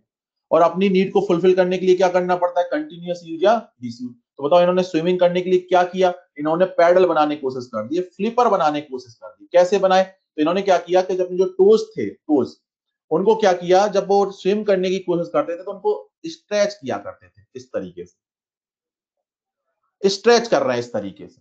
तो स्ट्रेचिंग जब की किसकी, कंटिन्यूअस किसकी, इन टोज की, तो स्ट्रेच करने की वजह से धीमे धीमे यहाँ पर क्या डेवलप हो गए, वेव डेवलप हो गया, जाल बन गया एक तरीके से। तो बताओ अब वेव फंडा आ गया कि नहीं आ गया? ये क्या हो गया, एक्वायर्ड कैरेक्टर, क्योंकि एनवायरमेंट में चेंज की वजह से डेवलप किया इसने, कंटिन्यूअस यूज किया, वेल डेवलप्ड हुआ, इसलिए तो ये एक्वायर्ड कैरेक्टर होगी। और लेमार्क के अकॉर्डिंग क्या हो जाती है, एक्वायर्ड कैरेक्टर की इनहेरिटेंस, जनरेशन बाय जनरेशन आगे जाता रहा और एक्यूमुलेशन भी होता रहा कहीं ना कहीं, तो फाइनली क्या बन गई, ये बन गई न्यू स्पीसीज। बात समझ में आ गई ना? तो यहां पर भी क्या हुआ, कंटिन्यूअस यूज वाला फंडा हुआ। थर्ड क्या है, loss of limbs in snakes. Loss of limbs in snakes, तो आपको पता है कि बाकी रेप्टाइल्स में तो लिम्स मिलते हैं, लेकिन ये लिमलेस है, इसके लिम्स कहां चले गए? तो ऐसा बोलते हैं लेमार्क कि पहले तो स्नेक्स के अंदर भी क्या होते थे, लिम्स होते थे, लेकिन during the course of evolution वो क्या हो गए, धीमे धीमे रिड्यूस होकर के डिसअपियर हो गए, गायब हो गए, एब्सेंट हो गए। तो ऐसा क्यों? क्योंकि स्नेक्स को कहीं ना कहीं ऐसी जगह पर जाना होता है या ऐसी जगह पर रहना होता है जहां पर स्पेस क्या होता है, कम होता है। तो जब स्पेस कम है तो कहीं ना कहीं ये अपनी पूरी फुल बॉडी साइज के साथ वहां पर एंटर नहीं कर सकते। तो इन्होंने क्या किया, अपने बॉडी साइज को कम करने के लिए इन्होंने लेग्स को यूज करना बंद कर दिया। ये क्या करने लग गए, फिर क्राउलिंग करने लग गए कहीं ना कहीं, और उसको लेग्स को यूज करना बंद कर दिया, मतलब डिसयूज वाला फंडा हो गया कि नहीं हो गया? तो कंटिन्यूअस डिसयूज किया तो वो क्या हो गए, धीमे धीमे रिड्यूस हो गए, और रिड्यूस होकर के बन गया क्या, एक्वायर्ड कैरेक्टर। इसकी हो गई क्या, इनहेरिटेंस, और जनरेशन आफ्टर जनरेशन ये फाइनली बन गए न्यू टाइप के स्नेक्स, जिनके अंदर लिम्स क्या है, एब्सेंट। बात समझ में आ गई? तो loss of limbs in snakes किसका एग्जांपल हुआ, डिसयूज ऑफ ऑर्गन का, और बाकी जो अपन ने दो पढ़े थे वो किसके हो गए, यूज का। क्लियर है ना? तो इस तरीके से आप एक्सप्लेन कर सकते हो लेमार्किज्म की हेल्प से इन एग्जांपल्स को। क्लियर है? चलो, अब इन्होंने तो अपनी थ्योरी दे दी, लेकिन जो दूसरे साइंटिस्ट होते हैं वो इसको डाइजेस्ट नहीं कर पा रहे थे। उन्होंने कहा कि यार ऐसा नहीं, यार इसमें मतलब मुझे कुछ बात डाइजेस्ट नहीं हो रही है ना, तो मतलब क्रिटिसिज्म करने लग गए किसका, लेमार्किज्म का। और वो जो जो क्रिटिसाइज कर रहे थे लेमार्क को या लेमार्किज्म को, उनमें मेन नेम किसका था, वीजमैन का। तो वीजमैन ने एक एक्सपेरिमेंट परफॉर्म करके लेमार्किज्म को क्या किया था, क्रिटिसाइज किया था। तो अब हम बात करते हैं वीजमैन्स एक्सपेरिमेंट। तो क्या एक्सपेरिमेंट में किया था वो समझने की कोशिश करते हैं। इन्होंने क्या किया कि इन्होंने माइस लिए, ठीक है, टू ले लिए, मान लो फॉर एग्जाम्पल टू माउस ले लिए, उसकी टेल को, उनकी टेल को उन्होंने क्या कर दिया, कट कर दिया। तो बताओ ये क्या हो गए, टेल लेस हो गए कि नहीं हो गए? तो ये हो गए टेल लेस माइस। क्लियर? अब इनकी क्या करा दी उन्होंने, मेटिंग करा दी। तो जब मेटिंग कराई तो इनकी क्या आएगी, फर्स्ट जनरेशन आएगी। और फर्स्ट जनरेशन में वो क्या देखते हैं कि सभी की क्या है, यहां पर टेल है, जबकि टेल तो नहीं आनी चाहिए थी। क्यों? क्योंकि लेमार क्या बोलते हैं कि कोई भी कैरेक्टर जो कि एक्वायर किया गया है वो क्या हो जाता है, नेक्स्ट जनरेशन में पास ऑन हो जाता है। तो बताओ यहां पर एक एक्वायर्ड कैरेक्टर क्या था, loss of tail. Loss of tail, अब देखो उसने खुद नहीं की, लेकिन हमने अगर टेल कट कर दी तो बताओ लॉस ऑफ टेल वाला फंडा बना कि नहीं बना? यानी उसके लिए तब भी तो ये एक्वायर्ड कैरेक्टर हुआ कि नहीं हुआ? हाँ, है ना? तो यहाँ पर उसके लिए एक्वायर्ड कैरेक्टर था, तो इसके लिए क्या हो जानी चाहिए थी, इनहेरिटेंस हो जानी चाहिए थी। लेकिन यहाँ क्या देखा वीजमैन ने कि फर्स्ट जनरेशन में जितने भी माइस आए उन सब की टेल प्रेजेंट थी, यानी यहाँ पर जो इनहेरिटेंस होता है एक्वायर्ड कैरेक्टर का वो फंडा यहाँ पर देखने को नहीं मिला। उन्होंने कहा हो सकता है कि फर्स्ट जनरेशन में नहीं हुआ, तो उन्होंने यही फंडा फिर से किया कि फिर से उन्होंने टेल कट की, फिर से उन्होंने मेटिंग कराई, और फिर आ गए सेकंड जनरेशन के। तो सेकंड जनरेशन में देखते कि यहाँ पर भी टेल प्रेजेंट थी, यहाँ पर भी वो डिसअपियर नहीं हुई, डिसअपियर तो छोड़ो, रिड्यूस तक नहीं हुई। उसके बाद फिर उन्होंने कंटिन्यू रखा, फिर से टेल कट की, फिर से मेटिंग कराई, और फिर आ गई थर्ड जनरेशन। यहाँ भी देखते हैं कि फिर से क्या आ गई, सबकी टेल आ गई, टेल तो गायब होने का नाम ले ही नहीं रही। जबकि लेमार्क के अकॉर्डिंग तो क्या हो जाना चाहिए, इसको डिसअपियर हो जाना चाहिए। ऐसा ही कब तक करते रहे, 22 जनरेशन तक करते रहे। लेकिन 22 जनरेशन में भी देखा कि जो टेल है माइस के अंदर वो क्या है, प्रेजेंट। वो क्या है, प्रेजेंट। तो बताओ क्या यहां पर किसी भी तरीके से क्या इनहेरिटेंस हो रहा है एक्वायर्ड कैरेक्टर का? नहीं हो रहा। तो ये तो गलत बात हुई ना, जब लेमार्क बोल रहा है कि इनहेरिटेंस हो जाता है एक्वायर्ड कैरेक्टर का, तो यहाँ भी हो जाना चाहिए था। तो वीजमैन ने बात तो सही की है बिल्कुल, उन्होंने एक्सपेरिमेंट के थ्रू पूछा भी कि अब बताओ इसको एक्सप्लेन क्यों नहीं हो रहा है यहाँ पर इनहेरिटेंस एक्वायर्ड कैरेक्टर का? आपके अकॉर्डिंग तो हर इनहेरिटेंस, हर एक्वायर्ड कैरेक्टर की क्या हो जाती है, इनहेरिटेंस हो जाती है। तो फिर जो सपोर्टर थे लेमार्क के वो बोले कि फिर आप ही एक्सप्लेन कर दो कि आपके अकॉर्डिंग क्या रीजन रहा है यहाँ पर इनहेरिटेंस ना होने का। तो फिर वीजमैन ने एक थ्योरी की हेल्प से अपनी बात को उन्होंने एक्सप्लेन किया। और उसी थ्योरी को हम बोलते हैं Weismann's theory of continuity of germ plasm. Continuity of germ plasm मतलब जर्म प्लाज्म ही क्या रहता है, कंटिन्यू रहता है one generation to another generation. अगर जर्म प्लाज्म में कोई चेंज आएगा तो वो चेंज ट्रांसफर होगा one generation to another generation. अगर जर्म प्लाज्म में कोई चेंज नहीं आया तो वो one generation to another generation change नहीं हो सकता। बात समझ में आएगी नहीं? तो चलिए बात करते हैं कि इन्होंने बताया क्या। इन्होंने बताया कि जो प्रोटोप्लाज्म होता है वो टू टाइप्स का होता है, एक तो सोमेटोप्लाज्म और दूसरा जर्म प्लाज्म। सोमेटोप्लाज्म मिलता है सोमेटिक सेल्स में, जर्म प्लाज्म मिलता है जर्म सेल्स में। जर्म सेल्स मतलब गैमीट्स वगैरह, मेल गैमीट, फीमेल गैमीट, और सोमेटिक सेल्स मतलब बाकी बॉडी की जितनी भी सेल्स हैं वो सब सोमेटिक सेल्स। तो सोमेटिक सेल्स में मिलने वाला सोमेटोप्लाज्म और जर्म सेल्स में मिलने वाला जर्म प्लाज्म। अब वो क्या कह रहे हैं कि अगर सोमेटोप्लाज्म में कभी कोई चेंज हो तो वो नॉन हेरिटेबल होता है, मतलब वो one generation to next generation pass on या ट्रांसफर नहीं होता। लेकिन अगर जर्म प्लाज्म में कोई चेंज आ जाए तो वो हेरिटेबल होता है, मतलब one generation to another generation वो ट्रांसफर या पास ऑन इजिली हो जाता है। तो वही तो बात की कि जर्म प्लाज्म में अगर कोई चेंज आएगा तो वो हेरिटेबल है, मतलब अगर जर्म प्लाज्म में कोई वेरिएशन आया तभी वो next generation to another generation जाएगा। क्यों? क्योंकि जर्म प्लाज्म ही तो क्या है, कंटिन्यू, क्योंकि यही तो गैमीट्स ही तो लेकर के जाते हैं नेक्स्ट जनरेशन में। बात समझ में आई? इसीलिए इस थ्योरी का नेम क्या है, कंटिन्यूटी ऑफ जर्म प्लाज्म। बात समझ में आ गई ना बात? चलो अब कुछ और भी यहां पर कुछ और पॉइंट्स के बेसिस पर भी क्रिटिसाइज किया गया, उन पॉइंट्स की बात कर लेते हैं। क्या है? जैसे एक एग्जांपल है piercing of nose and ear pinna.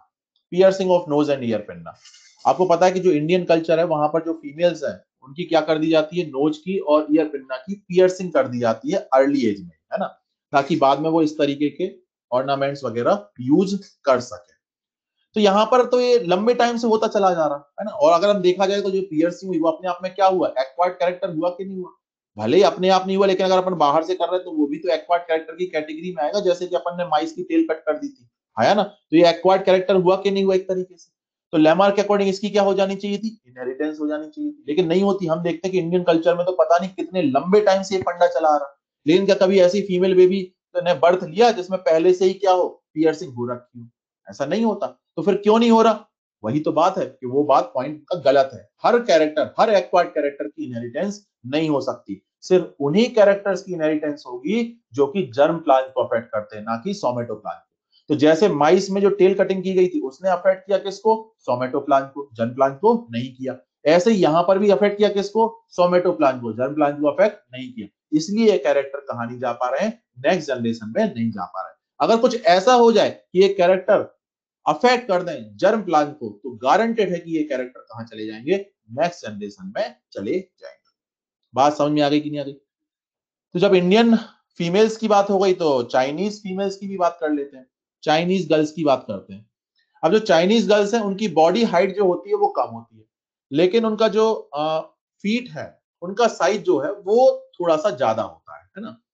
तो ब्यूटी के हिसाब से अच्छा नहीं माना जाता कि हाइट तो कम है और फीट की साइज इतनी ज्यादा।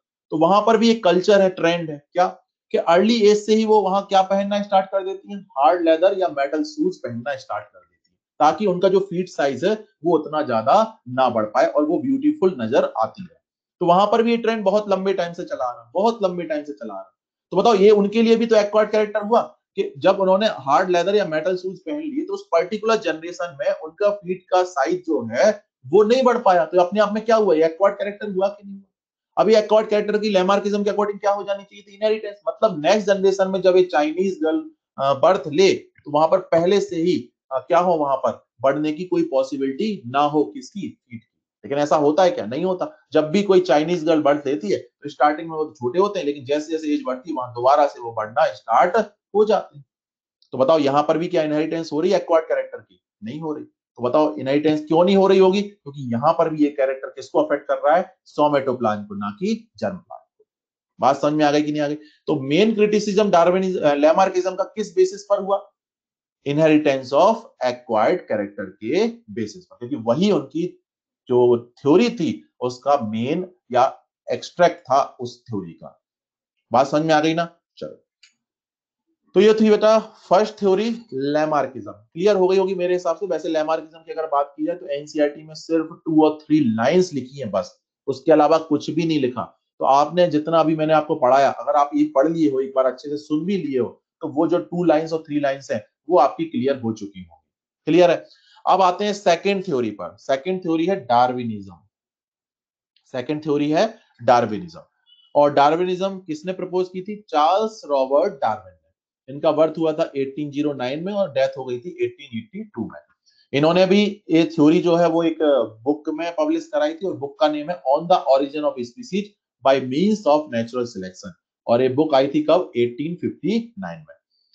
और इनकी जो थ्योरी का नेम है वो है थ्योरी ऑफ नेचुरल सिलेक्शन। जैसे उनकी थ्योरी का नेम है theory of inheritance of acquired characters, वैसे ही इनकी थ्योरी का नेम है theory of natural selection. Clear है ना बात? अब इनकी लाइफ हिस्ट्री पर बेस्ड कुछ क्वेश्चंस आते रहे हैं, है ना। एक्चुअल में क्या था कि डार्विन जो थे वो नेचुरलिस्ट थे, है ना। नेचुरलिस्ट नेचर की स्टडी किया करते थे। इन्होंने जो अपनी एक तरीके से स्टडी भी की थी पूरी की पूरी, वो भी नेचर साइंस में ही की थी, है ना। तो इनका बड़ा शौक था कि हम नेचर को एक्सप्लोर करें, है ना, अलग अलग जगह पर जाएं और वहां पर नेचर को देखें, वहां पर प्रेजेंट जो प्लांट्स हैं उनको देखें, वहां पर प्रेजेंट जो एनिमल्स हैं उनको देखें। तो इनको एक मौका मिला था सी वॉयज पर जाने का। सी वॉयज मीन्स समुद्री यात्रा। तो समुद्री यात्रा पर जाने का इनको एक मौका मिला था। और वो जो सी वॉयज थी ना वो 5 इयर्स तक चली थी। मतलब इंग्लैंड से निकले थे और इंग्लैंड वापस आए कब? 5 इयर्स के बाद। तो 5 इयर्स की क्या थी? वो एक सी वॉयज थी। और जिस शिप में ये सी वॉइस पर निकले थे उस शिप का नेम था HMS बीगल। तो इस शिप का नेम ये भी पूछा जा चुका है एग्जाम में, HMS बीगल। इस शिप से वो सी वॉइस पर निकले थे। बात समझ में आई? अब क्या हुआ कि सी वॉइस में उन्होंने डिफरेंट कॉन्टिनेंट्स वगैरह विजिट किए, डिफरेंट आइलैंड्स उन्होंने विजिट किए। और हर जगह जाकर के क्या करते थे? वही नेचर की स्टडी, डिफरेंट प्लांट्स को देखते थे, डिफरेंट एनिमल्स को देखते थे। और उसी में आपको याद होगा कि वो वाला फंडा भी हुआ कि साउथ अमेरिका और गैलापागोस आइलैंड्स पर उन्होंने जो स्मॉल ब्लैक बर्ड्स थी उनके बीक पैटर्न को भी उन्होंने स्टडी किया। तो ये सब करते रहे, जहां भी जाते थे यही करते थे।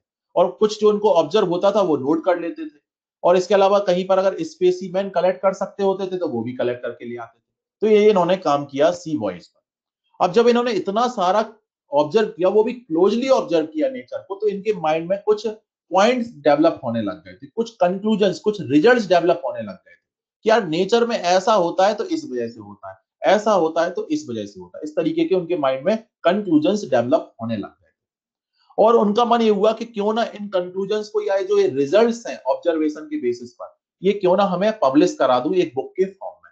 तो उन्होंने आइडिया रखा कि हाँ चलो ये बुक के फॉर्म में इसको पब्लिश कराते। तो वही उन्होंने बुक पब्लिश कराई जिसका नेम हम लोगों ने पढ़ा, on the origin of species by means of natural selection, जो कि पब्लिश हुई 1859 में। तो इसी में वो ऑब्जर्वेशंस और कहीं ना कहीं उनके जो कंक्लूजन्स या रिजल्ट्स हैं वो पब्लिश किए गए। और उन्हीं पॉइंट्स को हम लोग एक थ्योरी बोल देते हैं, क्या? डार्विनिज्म। क्या बोल देते हैं? डार्विनिज्म। क्लियर है ना भाई? क्लियर है ना? चलो, तो ये कुछ पॉइंट्स थे, बेसिक से पॉइंट जो आपको जानना जरूरी थे। हालांकि डार्विन की लाइफ हिस्ट्री जो है वो बड़ी ही इंटरेस्टिंग है, लेकिन हम लोगों की कुछ लिमिटेशंस हैं टाइम से रिलेटेड या लेक्चर्स के रिलेटेड, इसलिए हम पूरा एक्सप्लेन नहीं कर रहे हैं उसको। अभी हम सिर्फ मेन मेन जो पॉइंट्स हैं एग्जाम के पॉइंट ऑफ व्यू से सिर्फ उन्हीं का बात कर रहे हैं, ठीक है, पूरी बात नहीं कर रहे हैं। क्लियर? चलो, तो अब पॉइंट टू पॉइंट बात करते हैं। हालांकि ये भी जो पॉइंट आगे के आ रहे हैं डार्विन से रिलेटेड, इसके बारे में भी बड़ी इंटरेस्टिंग सी स्टोरीज हैं। तो वो इंटरेस्टिंग स्टोरीज मैं डिस्कस नहीं कर रहा हूँ कि जैसे AR वैलेस से रिलेटेड इंटरेस्टिंग स्टोरी है, वो भी मैं यहाँ डिस्कस नहीं कर रहा हूँ, सिर्फ नेम ले रहा हूँ और आगे बढ़ रहा हूँ, ठीक है। तो वो जानना उतना ज्यादा जरूरी नहीं है क्योंकि अपने पास लेक्चर्स जो है वो कम है इस बार, है ना, क्योंकि अपने पास टाइम ज्यादा नहीं है बचा एग्जाम के लिए, इसलिए। नेक्स्ट क्या है? Darwin was influenced by the birds of. तो डार्विन इन्फ्लुएंस थे कुछ साइंटिस्ट थे, उन साइंटिस्ट के नेम आपको याद रखना जरूरी है। एक थे थॉमस माल्थस। थॉमस माल्थस के जो प्रिंसिपल्स हैं पॉपुलेशन के, उससे बहुत ज्यादा इन्फ्लुएंस हुए। सेकंड है चार्ल्स लाइल, उनके जो प्रिंसिपल्स हैं जियोलॉजी के, उससे भी ये बहुत ज्यादा इन्फ्लुएंस हुए। फिर है AR वैलेस। AR वैलेस से तो सबसे ज्यादा इन्फ्लुएंस हुए। तो AR वैलेस भी यहाँ पर एक इंपॉर्टेंट नेम है। अब मैं जैसा बताया कि मैं इनकी स्टोरी डिस्कस नहीं कर रहा हूँ, सिर्फ नेम ले रहा हूँ, इसलिए बस जो यहाँ लिखा हुआ है इसको यहाँ पर पढ़ेंगे और आगे बढ़ जाएंगे, ठीक है, क्योंकि उस पर पॉइंट क्वेश्चन के फॉर्म में नहीं पूछे जाने लगे। जो क्वेश्चन बनेगा वो ये बनेगा जो यहाँ लिखा हुआ है कि AR वैलेस जो है इन्होंने भी नेचर की स्टडी की थी कुछ, और इन्होंने एक डिफरेंट आइलैंड पर की थी। जैसे डार्विन ने की थी गैलापागोस आइलैंड्स पर, इन्होंने की थी मलाय आर्चीपलेगो आइलैंड पर, जो कि आज कहाँ है? मॉडर्न इंडोनेशिया में है। तो मलाय आर्चीपलेगो पर इन्होंने भी कुछ ऑब्जर्वेशंस किए थे और उनके बेसिस पर उन्होंने भी कुछ कंक्लूजन्स निकाले थे। और वही कंक्लूजन्स उन्होंने एक लेटर के फॉर्म में डार्विन को सेंड किए थे। तो वो बड़ा एक इंटरेस्टिंग फंडा है जिसकी बात हम नहीं कर रहे हैं। तो ये है एआर वेलेस का पॉइंट, तो आप याद रखना AR Wallace worked in Malay archipelago. तो जो गूगल वगैरह करते हैं वो सर्च कर लेना एआर वेलेस और डार्विन, इनका क्या फंडा था। ये देखो, थोड़ी सी बता दो, थोड़ी सी बता दो, थोड़ी सी बता दो। बेटा एग्जाम की तैयारी करो, स्टोरीज बड़ा सुनने में इंटरेस्ट आता है। अगर मैं यहाँ बोलता कि कुछ और एक्स्ट्रा पॉइंट बताएं, जैसे मैंने रीम्स की बात की, तो रीम्स की बात की तो हजारों लोगों ने पूछ लिया कि सर ये याद करना है क्या, सर ये याद करना है क्या? क्यों? क्योंकि उसमें स्टोरी नहीं थी कुछ भी। यहाँ स्टोरी की बात आई तो सब सर थोड़ा सा बता दो, सर थोड़ा सा बता दो, है ना। पढ़ने पर ध्यान दो बेटा। चलो नेक्स्ट पॉइंट है टू की कंसेप्ट ऑफ डार्विनियन थ्योरी। यहाँ पर टू मेन कंसेप्ट्स आपको दिखेंगे जब आप डार्विनिज्म पढ़ते हो, तो यहाँ पर टू मेन कंसेप्ट्स आपको देखने को मिलेंगे। एक तो ब्रांचिंग डिसेंट और दूसरा नेचुरल सिलेक्शन। ब्रांचिंग डिसेंट और दूसरा नेचुरल सिलेक्शन। इवोल्यूशन पूरी स्टोरी है, बिल्कुल है बेटा, स्टोरी है पूरी की पूरी, और बहुत ही इंटरेस्टिंग स्टोरी के अर्थ पर कैसे क्या हुआ, है ना। तो अपनों को क्या क्या, अपन को सिलेबस की लिमिटेशन है, नंबर ऑफ लेक्चर्स भी अपने पास कम होते हैं, और हर लेक्चर में टाइम ड्यूरेशन भी लिमिटेड होता है ना, इसलिए। चलिए तो याद रखिएगा ब्रांचिंग डिस्टेंस, ये टर्म मैं आपको बहुत पहले एक्सप्लेन कर चुका हूं फर्स्ट लेक्चर में, जो कि इवोल्यूशनरी ट्री का मैंने आपको फंडा बताया था, वही फंडा है किसका, ब्रांचिंग डिसेंट का। तो उससे आप इसको लिंक कर सकते हो। सेकंड है नेचुरल सिलेक्शन, ये तो मेन थ्योरी का ही नियम है, थ्योरी ऑफ नेचुरल सिलेक्शन, तो इसको तो अपन डिटेल में यहाँ पढ़ेंगे ही पढ़ेंगे। लेकिन डार्विन ने जो बुक पब्लिश कराई थी उसमें इसका भी बहुत उन्होंने एक्सप्लेन किया है ना। इवन उन्होंने कुछ इवोल्यूशनरी ट्री भी बना रखे थे उस अपनी बुक में, है ना। तो ये वो फंडा था, तो बस आप इतना सा याद रखो कि इवोल्यूशनरी ट्री का जो मैंने फंडा बताया था वही है ब्रांचिंग डिसेंट, और नेचुरल सिलेक्शन तो अपन लोग अभी पढ़ने ही वाले। क्लियर है? चलिए तो देखते हैं कि क्या क्या पोस्टुलेट्स थे डार्विनिज्म के। तो पहले तो आपको पॉइंट्स ही पता होने चाहिए। एक है ओवर प्रोडक्शन, दूसरा है स्ट्रगल फॉर एग्जिस्टेंस, थर्ड है वेरिएशंस एंड हेरिडिटी, फोर्थ है नेचुरल सिलेक्शन और survival of the fittest, and fifth है ओरिजिन ऑफ स्पीसीज। ये वो पोस्टुलेट्स हैं जिन्हें हमें वन बाय वन डिस्कस करना है। तो सबसे पहले हम बात करेंगे ओवर प्रोडक्शन की। तो सबसे पहला postulate over production. Over production का मतलब क्या, कि जो ऑर्गेनिजम्स हैं अर्थ पर वो मल्टीप्लाई करते हैं ज्योमेट्रिक रेशियो में। मैं अभी बात जो कर रहा हूं वो थ्योरिकल बात कर रहा हूं, थ्योरिकल बात। एक होती है थ्योरिकल बात और एक होती है प्रैक्टिकल बात। थ्योरिकल मतलब ऐसा होना चाहिए, ऐसा हो सकता है, और होता क्या है वो है प्रैक्टिकल बात। तो अभी मैं थ्योरिकल बात कर रहा हूं कि मतलब ऐसा होता है, मतलब ऐसा हो सकता है, ऐसा होना चाहिए, वो वाली बात। और बाद में क्या करूंगा, क्या होता है, वो हो जाएगी प्रैक्टिकल बात। तो थ्योरिकल बात क्या है, कि जो ऑर्गेनिजम्स हैं वो मल्टीप्लाई करते हैं ज्योमेट्रिक रेशियो में। एक होता है अरिथमेटिक रेशियो और एक होता है ज्योमेट्रिक रेशियो। अरिथमेटिक रेशियो का मतलब 1 2 3 4 5, और ज्योमेट्रिक रेशियो का मतलब 1 2 4 8 16 32। तो यहाँ पर जो ऑर्गेनिजम्स हैं थ्योरिकली मल्टीप्लाई करते हैं ज्योमेट्रिक रेशियो में, मतलब 1 2 2 2 2 4 4 2 8 8 2 16 16 2 32, इस तरीके से चलता चला जाता है। और जब कहीं पर भी जियोमेट्रिक प्रोपोर्शन में ग्रोथ होती है तो वहां पर जो कर्व आता है वो आता है एक्सपोनेंशियल। तो आप जो ये कर्व देखते रहो ये एक्सपोनेंशियल कर्व है। तो इस कर्व के फॉर्म में क्या होगी, ग्रोथ होती है। तो लिखा है theoretically population size will grow exponentially if everybody reproduce maximally। मतलब जितना वो कर सकता हो, कर कितना सकता है, ज्योमेट्रिक प्रोपोर्शन में। तो यानी इस तरीके से पॉपुलेशन बढ़ती चली जाएगी। लेकिन अगर हम प्रैक्टिकल बात करें, प्रैक्टिकल बात करें तो ग्राफ कुछ ऐसा आता है। ये तो थ्योरिकल ग्राफ है, ऐसा आना चाहिए, लेकिन आता कैसा है, ऐसा। क्यों? क्योंकि जो पॉपुलेशन की साइज है वो एक्सपोनेंशियल वे में बढ़ ही नहीं पाती। वो क्या होती है, एक पर्टिकुलर पॉइंट पर कांस्टेंट रह जाती है। ऐसा क्यों होता है? ऐसा इसलिए होता है कि ऑर्गेनिज्म तो चाह रहे हैं ज्योमेट्रिक रेशियो में ग्रो करना, लेकिन ऑर्गेनिज्म सर्वाइव किस पर करते हैं, फूड पर, या रहते कहां है, स्पेस में। तो फूड और स्पेस जो है वो तो एक्सपोनेंशियल ग्रो नहीं करते, वो तो ज्योमेट्रिक रेशियो में ग्रो नहीं करते। वो किस में करते हैं, वो अरिथमेटिक ग्रो करते हैं, 1 2 3 4 5। तो बताओ ऑर्गेनिजम्स अगर ज्यादा बढ़ते जाएंगे तो कहीं ना कहीं उस रेशियो में फूड या स्पेस नहीं बढ़ पाएगा, और जब वो नहीं बढ़ पाएगा तो फिर ऑर्गेनिजम्स आगे जाकर के ग्रो कैसे कर पाएंगे, है ना। ये सब फंडे, बेसिक फंडे हैं जो कि आप इकोलॉजी में भी डिस्कस कर चुके हो। तो यहां पर क्या हुआ, प्रैक्टिकली पॉपुलेशन साइज उतनी इंक्रीज नहीं हो पाती। बात समझ में आ गई ना।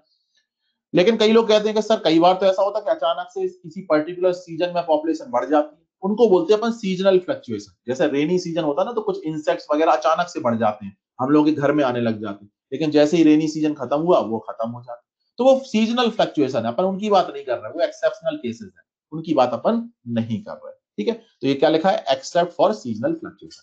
तो थ्योरिकल बात की अपन ने और प्रैक्टिकल बात की अपन ने। तो प्रैक्टिकली अगर देखा जाए तो पॉपुलेशन साइज जो है वो क्या रहती है, कांस्टेंट बनी रहती है। क्लियर है ना बात? तो ये हो गया फर्स्ट फंडा। अब पढ़ते हैं हम लोग सेकंड, इनका जो पोस्टुलेट था उसकी बात करेंगे हम लोग। सेकंड पोस्टुलेट था struggle for existence. Struggle for existence जो कि होता है थ्री टाइप्स का, इंट्रा स्पेसिफिक, इंटर स्पेसिफिक और एनवायरमेंटल। ये थ्री डिफरेंट टाइप्स के क्या है, स्ट्रगल है फॉर एग्जिस्टेंस। अब यहां देख सकते हो आप, ये सब आपने पढ़ रखा होगा, सिंपल सा फास्ट चलते हैं। इंट्रा स्पेसिफिक मतलब एक ही स्पीसीज के मेंबर्स के बीच में, inter specific means different species के मेंबर्स के बीच में, और एनवायरमेंटल मींस एनवायरमेंटल कंडीशन की वजह से स्ट्रगल। तो आप देख सकते हो यहाँ एक ही स्पीसीज के बीच में स्ट्रगल चल रहा है, यहाँ टू डिफरेंट स्पीसीज के बीच में स्ट्रगल चल रहा है, और यहाँ पर एनवायरमेंटल कंडीशन के साथ स्ट्रगल चल रहा है। हाँ ना?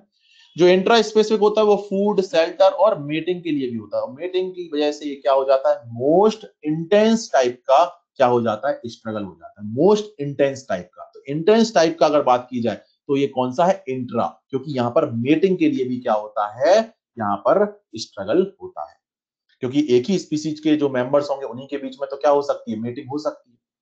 लेकिन इंटर स्पेसिफिक की बात करें तो यहाँ पर फूड और शेल्टर के लिए होता है, यहाँ पर मीटिंग के लिए नहीं होता, तो ये उतना इंटेंस नहीं है।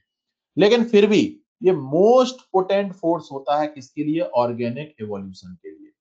Most potent force for organic evolution.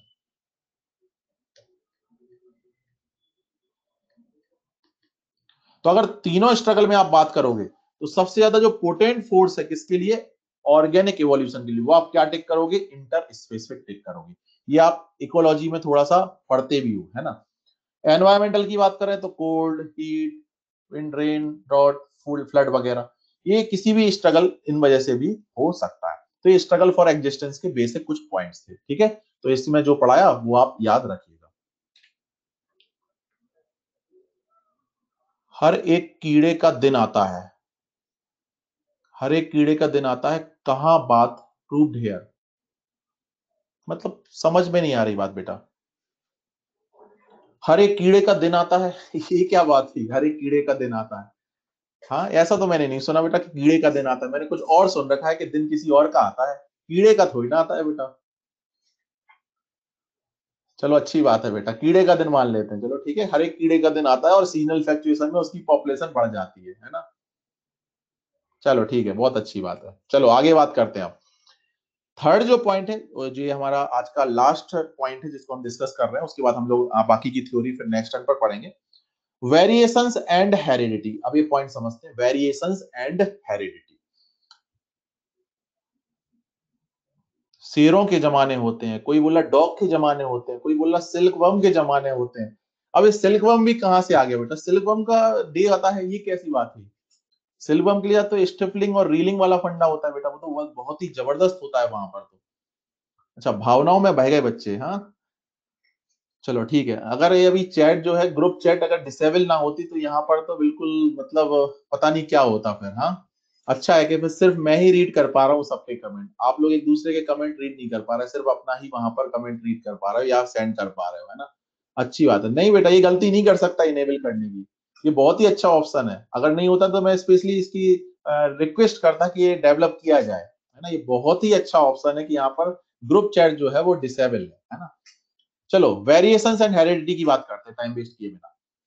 क्या है first point, each population has built in variation. बहुत ही इंपॉर्टेंट बात है और एनसीईआरटी में लिखी भी है, population has built in variation. कोई भी पॉपुलेशन वहां आपको वेरिएशन दिखाई ही दिखाई देंगे, स्टार्टिंग से ही होते हैं वेरिएशन। कोई भी पॉपुलेशन देख लो आप, कहीं पर भी ऐसा नहीं हो सकता कि उस पॉपुलेशन के जितने भी मेंबर्स हों वो आपको सेम मिल जाए, सिमिलर मिल जाएंगे लेकिन सेम नहीं मिलेंगे, और सेम और सिमिलर के बीच का जो डिफरेंस है वही है वेरिएशन। याद रखना, बहुत इंपॉर्टेंट बात बोल रहा हूं, सेम और सिमिलर के बीच का जो डिफरेंस है वही है वेरिएशन। एक पॉपुलेशन के अंदर एक मेंबर दूसरे से थोड़ा डिफरेंट है, वो क्या है, वेरिएशन। वेरिएशन किसी भी चीज में हो सकता है, हाइट को लेकर के हो सकता है, कलर को लेकर के हो सकता है, इंटेलिजेंसी को लेकर के हो सकता है, बहुत सारे जो भी जितने भी आप कैरेक्टर्स जानते हो उन कैरेक्टर्स को लेकर के क्या हो सकता है, वेरिएशन हो सकता है। आप कभी नहीं देखोगे कि एक पॉपुलेशन के मेंबर्स जो हैं उनके अंदर वेरिएशन नहीं है, हर जगह वेरिएशन मिलेंगे। तो मतलब कोई भी पॉपुलेशन हो उसमें पहले से ही क्या होते हैं, वेरिएशंस प्रेजेंट होते हैं। इसका मतलब है population has built in variation, population बनती ही है किसमें, वेरिएशंस के साथ। बात समझ में आ गई कि नहीं आ गई? चलो, so population has built in variations, याद रखना। तो आगे वही बात हुई, no two individuals are, no two individuals of a population are alike, मतलब कोई भी दो इंडिविजुअल किसी पॉपुलेशन के एक जैसे नहीं हो सकते। बात समझ में आ गई कि नहीं आ गई? देखो पॉपुलेशन का मतलब हमेशा वही होता है, एक ही स्पीसीज, क्योंकि पॉपुलेशन की डेफिनेशन आपने पढ़ी होगी इकोलॉजी में, तो वहां पर क्लियर लिखा होता है members of a particular species. तो जब भी पॉपुलेशन बोल दिया मतलब एक ही स्पीसीज की बात हो गई, वो मत सोचना फिर डिफरेंट स्पीसीज और कुछ। ठीक है, तो ये टर्म इकोलॉजी में आपने पढ़ लिए, इसलिए मैं एक्सप्लेन नहीं कर रहा हूं कि पॉपुलेशन की डेफिनेशन क्या होती है। क्लियर है ना बात? चलो, अब जो ये वेरिएशंस होते हैं ये टू टाइप्स के होते हैं, adaptive radiation and non adaptive radiation, या यूजफुल वेरिएशंस और हार्मफुल वेरिएशन। तो एडाप्टिव या नॉन एडाप्टिव, ये मतलब होता है। अब मान लीजिए किसी कोई भी हो, मतलब कोई भी ऑर्गेनिज्म हो, किसी भी पॉपुलेशन में कोई भी ऑर्गेनिज्म हो, उसके पास दोनों टाइप के एडाप्टेशन होते हैं, एडाप्टिव भी और नॉन एडाप्टिव भी। किसी पर्टिकुलर कैरेक्टर में एडाप्टिव और किसी पर्टिकुलर कैरेक्टर में नॉन एडाप्टिव होते दोनों टाइप के। लेकिन अपन क्या करेंगे, अपन को जब इवोल्यूशन समझना है तो अपन किसी एक पर्टिकुलर कैरेक्टर पर फोकस रखना होगा। तो जो अगर किसी पर्टिकुलर कैरेक्टर की अगर बात करोगे तो फिर किसी एक इंडिविजुअल के पास या तो एडाप्टिव होगा या नॉन एडाप्टिव होगा, फिर दोनों नहीं होंगे। लेकिन ओवरऑल बोले तो किसी कैरेक्टर के लिए एडाप्टिव और किसी पर्टिकुलर कैरेक्टर के लिए नॉन एडाप्टिव। लेकिन अगर किसी एक पर्टिकुलर कैरेक्टर पर ही आप फोकस कर लो तो एक इंडिविजुअल ऐसा होगा जिसके पास या तो एडाप्टिव होगा या फिर नॉन एडाप्टिव होगा। हाँ, है ना, दोनों नहीं हो सकते फिर। तो यहां पर क्या है, एडाप्टिव मतलब जो एडाप्टेशन में हेल्पफुल हो, और नॉन एडाप्टिव मतलब जो एडाप्टेशन में हेल्पफुल नहीं है। तो जो बताओ, सीधी सी बात है, जो एडाप्टेशन में हेल्पफुल है वो क्या हुए, यूजफुल, और जो एडाप्टेशन में हेल्पफुल नहीं है वो क्या हुए, हार्मफुल। तो कुछ इंडिविजुअल्स के पास होंगे यूजफुल वेरिएशन और कुछ इंडिविजुअल्स के पास होंगे हार्मफुल वेरिएशन। बात समझ में आ गई ना? तो एक ही पॉपुलेशन है लेकिन कुछ इंडिविजुअल्स के पास किसी पर्टिकुलर कैरेक्टर के लिए यूजफुल वेरिएशन और किसी उसी कैरेक्टर के लिए कुछ और इंडिविजुअल के पास क्या होंगे, हार्मफुल वेरिएशन। जैसे हाइट की बात करो, हाइट की बात, एक कैरेक्टर पे आपने फोकस कर लिया हाइट पर, मैं कलर अलर की बात नहीं कर रहा, अभी सिर्फ हाइट की बात करते हैं। तो मतलब कुछ की हाइट अच्छी होगी, कुछ की हाइट कम होगी। तो मतलब कुछ के पास हो गया एडाप्टिव, कुछ के पास हो गया नॉन एडाप्टिव, कुछ के पास हो गया यूजफुल, कुछ के पास हो गया हार्मफुल। हाँ, है ना? लेकिन जिसकी हाइट ज्यादा है वो अभी तो क्या है, यूजफुल, लेकिन हो सकता है कि उसका कलर कैसा हो, हार्मफुल। हाँ, है ना? मतलब किसी एक कैरेक्टर के लिए उसके पास हो सकता है एडाप्टिव और किसी दूसरे कैरेक्टर के लिए उसके पास हो सकता है नॉन एडाप्टिव। आया ना? तो अभी हम किसी एक पर्टिकुलर कैरेक्टर की बात कर रहे हैं, इसलिए हमने ऐसा लिख रखा कि टू टाइप्स के इंडिविजुअल मिलेंगे, कुछ के पास होंगे एडाप्टिव, कुछ के पास होंगे नॉन एडाप्टिव। अब क्या कर रहे हैं कि अगर ये एडाप्टिव वेरिएशन है कहीं पर, अगर एडाप्टिव वेरिएशन है किसी इंडिविजुअल के पास, तो बताओ जितने ज्यादा वहां पर एडाप्टिव वेरिएशन होंगी उस इंडिविजुअल में, बताओ वो उतने अच्छे तरीके से क्या कर पाएगा, रिसोर्सेज का यूटिलाइजेशन कर पाएगा। क्योंकि एडाप्टिव का मतलब ही क्या है कि एडाप्टेशन कर लेना। तो बताओ वो उतना ही अच्छा रिसोर्सेज का यूटिलाइजेशन कर पाएगा, मतलब अपने आप को क्या कर पाएगा, सर्वाइव कर पाएगा। तो बताओ उतने ही ज्यादा क्या बनेंगे, चांसेस बनेंगे सर्वाइवल के, नहीं बनेंगे? और जितने ज्यादा चांसेस बनेंगे बताओ उतना ही ज्यादा चांसेस बनेंगे किसके, रिप्रोडक्शन के भी। तो जितने ज्यादा चांसेस सर्वाइवल के उतना ही ज्यादा चांसेस किसके, रिप्रोडक्शन के, मतलब वो उतना ही चांसेस है कि वो रिप्रोड्यूस कर पाए। बात समझ में आ गई ना? चलो आगे बात करते हैं, एक और पॉइंट पढ़ लो क्योंकि फिर अलग हो जाएगा आते ही पॉइंट। तो नेक्स्ट पॉइंट है नेचुरल सिलेक्शन और सर्वाइवल ऑफ द फिटेस्ट। मतलब क्या कह रहे हैं, जैसा कि हमने पता कि जितने ज्यादा अगर एडाप्टिव वेरिएशन है किसी पर्टिकुलर इंडिविजुअल के पास उतने ही ज्यादा चांसेस होंगे रिप्रोडक्शन की, मैं क्लियर कर चुका हूं। अब इसी से अपन लिंक करते हैं नेचुरल सिलेक्शन या सर्वाइवल ऑफ द फिटेस्ट। बहुत ही इंपॉर्टेंट पॉइंट है क्या, कि जितने भी ज्यादा एडाप्टिव वेरिएशन होंगे, लेकिन वो होने कैसे चाहिए, हेरिटेबल। अगर वो नॉन हेरिटेबल है तो फिर इनकी कोई खास इंपॉर्टेंस नहीं रह जाती, हेरिटेबल होना चाहिए, क्योंकि वही तो नेक्स्ट जनरेशन में जाएंगे, और नेक्स्ट जनरेशन में जाएंगे तभी तो इवोल्यूशन में पार्टिसिपेट कर पाएंगे। क्योंकि इवोल्यूशन एक जनरेशन में थोड़ी ना होता है, इवोल्यूशन के लिए तो बहुत सारी जनरेशन लगती है। तो हेरिटेबल होना बहुत जरूरी है, अगर नॉन हेरिटेबल है तो उनकी कोई वैल्यू नहीं है फिर इवोल्यूशन में। बात समझ रहे कि नहीं समझ रहे? तो जितने ज्यादा एडाप्टिव वेरिएशन वो उतना ही ज्यादा क्या होगा, फिट होगा, बेटर फिट होगा। यानी उसकी एबिलिटी उतनी ही ज्यादा होगी किसके लिए, अडाप्ट करने के लिए। यानी उतनी ही ज्यादा क्या हो गई, फिटनेस होगी। आया ना? तो यानी कि जिसके पास जितनी ज्यादा फिटनेस मतलब उसके पास उतनी ही ज्यादा क्या है, एडाप्टिव वेरिएशन है, वो भी कैसे वाले, हेरिटेबल वाले। और जिनके पास होती है फिटनेस वही सिलेक्ट होते हैं किससे, नेचर से, यानी उनका ही क्या होता है, नेचुरल सिलेक्शन। अब नेचुरल सिलेक्शन का मतलब क्या, वो आगे बात कर लेते हैं। पहले नंबर है ना कि नेचुरल सिलेक्शन का मतलब क्या हुआ, वो तो पता चल गया कि नेचर ने उनको सिलेक्ट कर लिया, ठीक है। अब देखो यहां पर आप बोल रहे हो कि जो हिट है वो फिट है, ये बात सही है, या जो फिट है वो हिट है, जो फिट है वो हिट है, या जो हिट है वो फिट है, ये थोड़ा सा फंडा है गजब का। जो फिट है वो हिट है, नहीं, जो हिट है वो फिट है, ऐसा फंडा होता है। समझ में आ जाएगा अभी बेटा क्यों कह रहा है ऐसा। तो अगर वेरिएशन हेरिटेबल है और तो ऑर्गेनिज्म जो है वो रिप्रोडक्टिवली क्या हो जाएगा, फिट हो जाएगा, ठीक है। और इसी को अपन क्या बोल रहे हैं, डार्विन रिप्रोडक्टिव फिटनेस। मतलब डार्विन के अकॉर्डिंग फिटनेस का मतलब क्या था, रिप्रोडक्टिव फिटनेस। मतलब अगर कोई फिट है तो इसका मतलब उसके पास क्या है, रिप्रोडक्टिव फिटनेस है। फिजिकल फिटनेस से कोई मतलब नहीं है, रिप्रोडक्टिव फिटनेस मतलब वो उतने ही ज्यादा क्या कर सकता है, प्रोजेनी प्रोड्यूस कर सकता है। किसके कंपेयर में, दूसरे वाले के कंपेयर में जो कि उतना फिट नहीं है। तो फिटनेस से लिंक किसका था, डार्विन का, रिप्रोडक्टिव फिटनेस। मतलब कोई अगर फिट है तो नेचर उसका क्या कर लेती है, सिलेक्शन कर लेती है। और जिसका हो गया सिलेक्शन, मतलब वो क्या है, रिप्रोडक्टिवली फिट है, तो वो उतने ही ज्यादा क्या करता है, प्रोजेनी को प्रोड्यूस करता है। तो ये बताओ पहले क्या हुआ, नेचुरल सिलेक्शन हो गया कि नहीं हो गया, और तभी तो उसकी वजह से उसके पास क्या है, रिप्रोडक्टिव फिटनेस है या नहीं है। हाँ या ना। तो बताओ पहले जो हिट हुआ, क्योंकि नेचुरल सिलेक्शन होना बहुत बड़ी बात है, वो हिट हो गया। तो बताओ जो हिट है वही तो फिट हुआ, जिसका हुआ नेचुरल सिलेक्शन उसी के पास तो है रिप्रोडक्टिव फिटनेस। आया ना। तो बताओ अब बात सही क्या हुई, जो फिट है वो हिट है, या जो हिट है वो फिट है। जो हिट है, जो हिट है वही तो फिट है।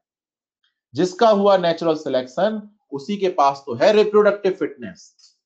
हाँ या ना। तो नेचुरल सिलेक्शन जिसका हुआ मतलब वो हो गया हिट, और जिसके पास है जो है हिट वही है फिट, मतलब उसी के पास क्या है, रिप्रोडक्टिव फिटनेस। बात समझ में आ गई। एनसीईआरटी के क्वेश्चन सॉल्व करोगे, पीछे क्वेश्चन आया उसके लिए बहुत काम की चीज है कि जिसका होता है नेचुरल सिलेक्शन उसी के पास आती है रिप्रोडक्टिव फिटनेस, मतलब वही करेगा ज्यादा से ज्यादा प्रोजेनी प्रोड्यूस। किसके कंपेयर में, जिसके पास ऐसे वेरिएशन नहीं है, या जो क्या है, ज्यादा हिट नहीं है, ज्यादा फिट नहीं है। क्लियर बात चल गई। इसका मतलब एक नोट लगा करके एनसीईआरटी की line, fitness is the end result of the ability to adopt and get selected by nature. End result है फिटनेस, क्या है, एंड रिजल्ट है। फिटनेस बाद में आ रही है, पहले क्या होना है, नेचुरल सिलेक्शन होना। यही तो एनसीईआरटी कह रही है कि जब होगा नेचुरल सिलेक्शन तो हो गया वो हिट, और जो हिट है वो फिट है, मतलब जिसका हुआ नेचुरल सिलेक्शन उसी के पास क्या है, रिप्रोडक्टिव फिटनेस है। तो fitness is the end result of the ability to adopt and get selected by nature. मतलब पहले पास आपके पास एबिलिटी होनी चाहिए अडॉप्ट करने की, मतलब आपके पास अडॉप्टिव हेरिटेबल वेरिएशन होने चाहिए। उसके बाद नेचर आपको क्या करे, सिलेक्ट करे, और उसके बाद उसका जो रिजल्ट आएगा वो आएगा फिटनेस, आपको मिलेगी रिप्रोडक्टिव फिटनेस। क्योंकि डार्विन के अकॉर्डिंग फिटनेस का मतलब रिप्रोडक्टिव फिटनेस, फिजिकल फिटनेस नहीं, रिप्रोडक्टिव फिटनेस। मतलब अगर आपके पास रिप्रोडक्टिव फिटनेस है, इसका मतलब आप ही क्या कर पाओगे, अब ज्यादा से ज्यादा प्रोजेनी प्रोड्यूस कर पाओगे। किसके कंपेयर में, उसके कंपेयर में जिसके पास रिप्रोडक्टिव फिटनेस नहीं है, जिसका नेचुरल सिलेक्शन नहीं हुआ, जिसके पास अडॉप्टिव वेरिएशन नहीं। बात समझ में आ गई कि नहीं आ गई बात। अब आप पूछ रहे हो बेटा कि नेचुरल सिलेक्शन किस बेसिस पर होता है, बताया तो कि जिसके पास होंगे ज्यादा से ज्यादा एडाप्टिव हेरिटेबल वेरिएशन, जिसके पास ज्यादा वेरिएशन उसी का होगा क्या, नेचुरल सिलेक्शन, उसी का होगा नेचुरल सिलेक्शन, ठीक है। और जिसका होगा नेचुरल सिलेक्शन उसी को मिलेगी रिप्रोडक्टिव फिटनेस। बात समझ में आ गई ना। ये बेसिक से पॉइंट है, यहां कंफ्यूज मत हो जाना, ये जो लिखा हुआ है छोड़ो, चलो इसको बात, यहां से कंफ्यूज हो रहे होगे, हटा दिया मैंने ये, मत रख, मत समझो इनको। चलो ये छुपा दी मैंने बात, ठीक है। अब सीधी बात याद रखो कि जिसके पास ज्यादा से ज्यादा अडॉप्टिव हेरिटेबल वेरिएशन वो होता है सिलेक्ट नेचर से, उसी के पास आती है रिप्रोडक्टिव फिटनेस, वही करता है ज्यादा से ज्यादा प्रोजेनी प्रोड्यूस। बात समझ में आ गई ना। अब समझ में आ गया ना कि पहले है नेचुरल सिलेक्शन और फिर है रिप्रोडक्टिव फिटनेस। जो हिट है वो फिट है, ना कि जो फिट है वो हिट है। तो जो आप लाइन सुनते हो ना टीवी पर, उसका जस्ट अपोजिट है, ऐसे याद रख लेना। क्लियर है ना बात। तो याद रखना, fitness is the end result of the ability to adopt and get selected by nature. Clear है बात को, तो याद रखना ये फंडा हुआ बेटा इसका, नेचुरल सिलेक्शन का या सर्वाइवल ऑफ द फिटेस्ट का। अब नेक्स्ट लेक्चर में आकर के हम लोग क्या पढ़ेंगे, ओरिजिन पढ़ेंगे किसका, न्यू स्पीसीज का, वो कैसे होता है। तो ये नेक्स्ट स्लाइड यहां पढ़ेंगे अपन लोगों ने यहां तक फोर्थ पॉइंट तक हम लोगों ने डिस्कस कर लिया। क्लियर है। चलिए तो मैं हैंडआउट शेयर कर देता हूं, बने रहिए मेरे साथ।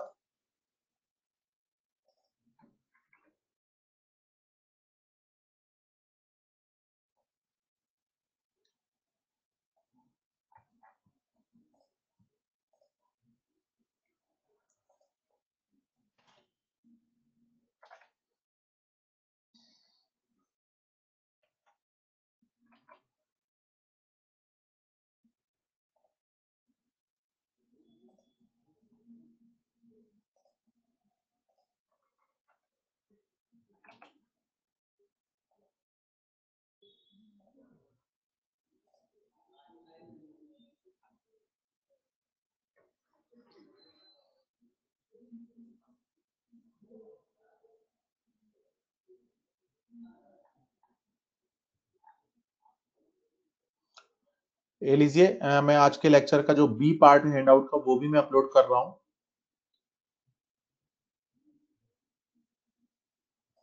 इंग्लिश लेक्चर 5B है ना, ये कोड है इसका, लेक्चर 5B पार्ट। पहले मैंने लेक्चर 5A पार्ट अपलोड किया था, अब मैंने कर दिया लेक्चर 5B पार्ट, ठीक है। और साथ में मैंने गूगल ड्राइव की लिंक भी आपको दे दी है, तो जैसे ही मैं अभी फ्री हूंगा और विद इन 1 आवर मैं ये भी अपलोड कर दूंगा उस गूगल ड्राइव पर, ठीक है। तो गूगल ड्राइव में भी आपको वो मिल जाएगा हमेशा, ठीक है। तो गूगल ड्राइव में आपका कलेक्शन भी हो गया, तो वो पीडीएफ तो मिल गई होगी ना, वो सभी को पीडीएफ मिल गई जिसपे मैंने गूगल ड्राइव की लिंक भेजी है आपको, वो पीडीएफ मिल गई है सभी को, ठीक है। तो आप उससे क्या करेंगे, उससे आप जितने भी हैंडआउट्स हैं उनको आप एक्सेस कर पाओगे आप इजीली, ठीक है। चलिए ठीक है, थैंक यू बेटा, है ना। तो आज का लेक्चर अच्छा लगा होगा, डार्विनिज्म थोड़ा सा इंटरेस्टिंग है। उसके बाद थोड़ा सा फिर से बोरिंग स्टार्ट होगा, तो डार्विनिज्म इंटरेस्टिंग है, तो नेक्स्ट टर्न पर आते ही अपन डार्विनिज्म कंप्लीट करेंगे सबसे पहले, ठीक है। चलिए बेटा, थैंक यू, बाय।